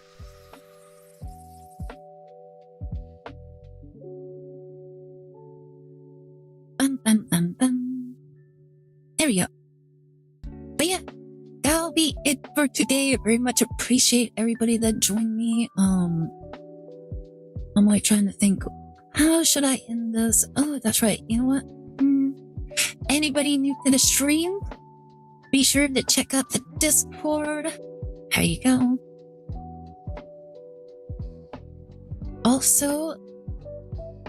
Also be sure to drop by and check out the manga. Yeah, we have a manga. It's called Users Connect, and it's a slice of life manga about two introverted college students. So yeah, you were the right size at first. I had a wide change. Shut up. But yeah, make sure to check out the manga. It was written by us and drawn by our Vtuber father, by Grey Rose. So yeah. What else is there? Tomorrow my brother's gonna be on. He's gonna be playing what do you call it? He's gonna be playing Master Duel. So if you guys want to drop by, say hi to him while he's doing that. That's what he'll be doing. And yeah, let me find someone to raid.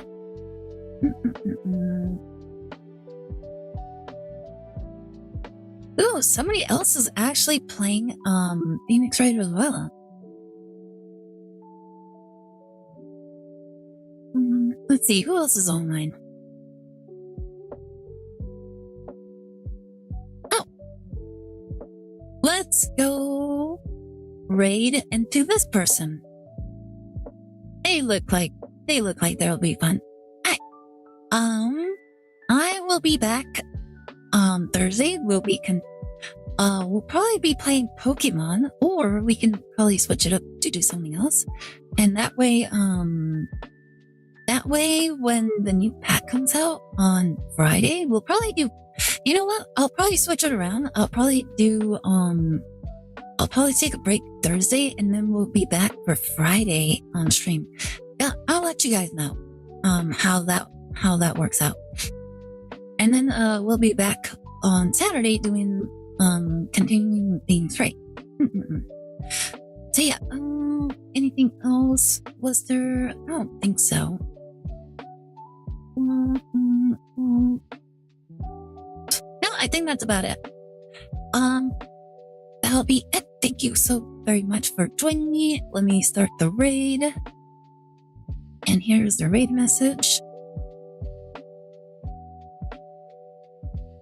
But yeah, thank you all so very much. I hope you all have a great night. Stay safe. And I'll see you guys next time, alright? Have a good night. Bye.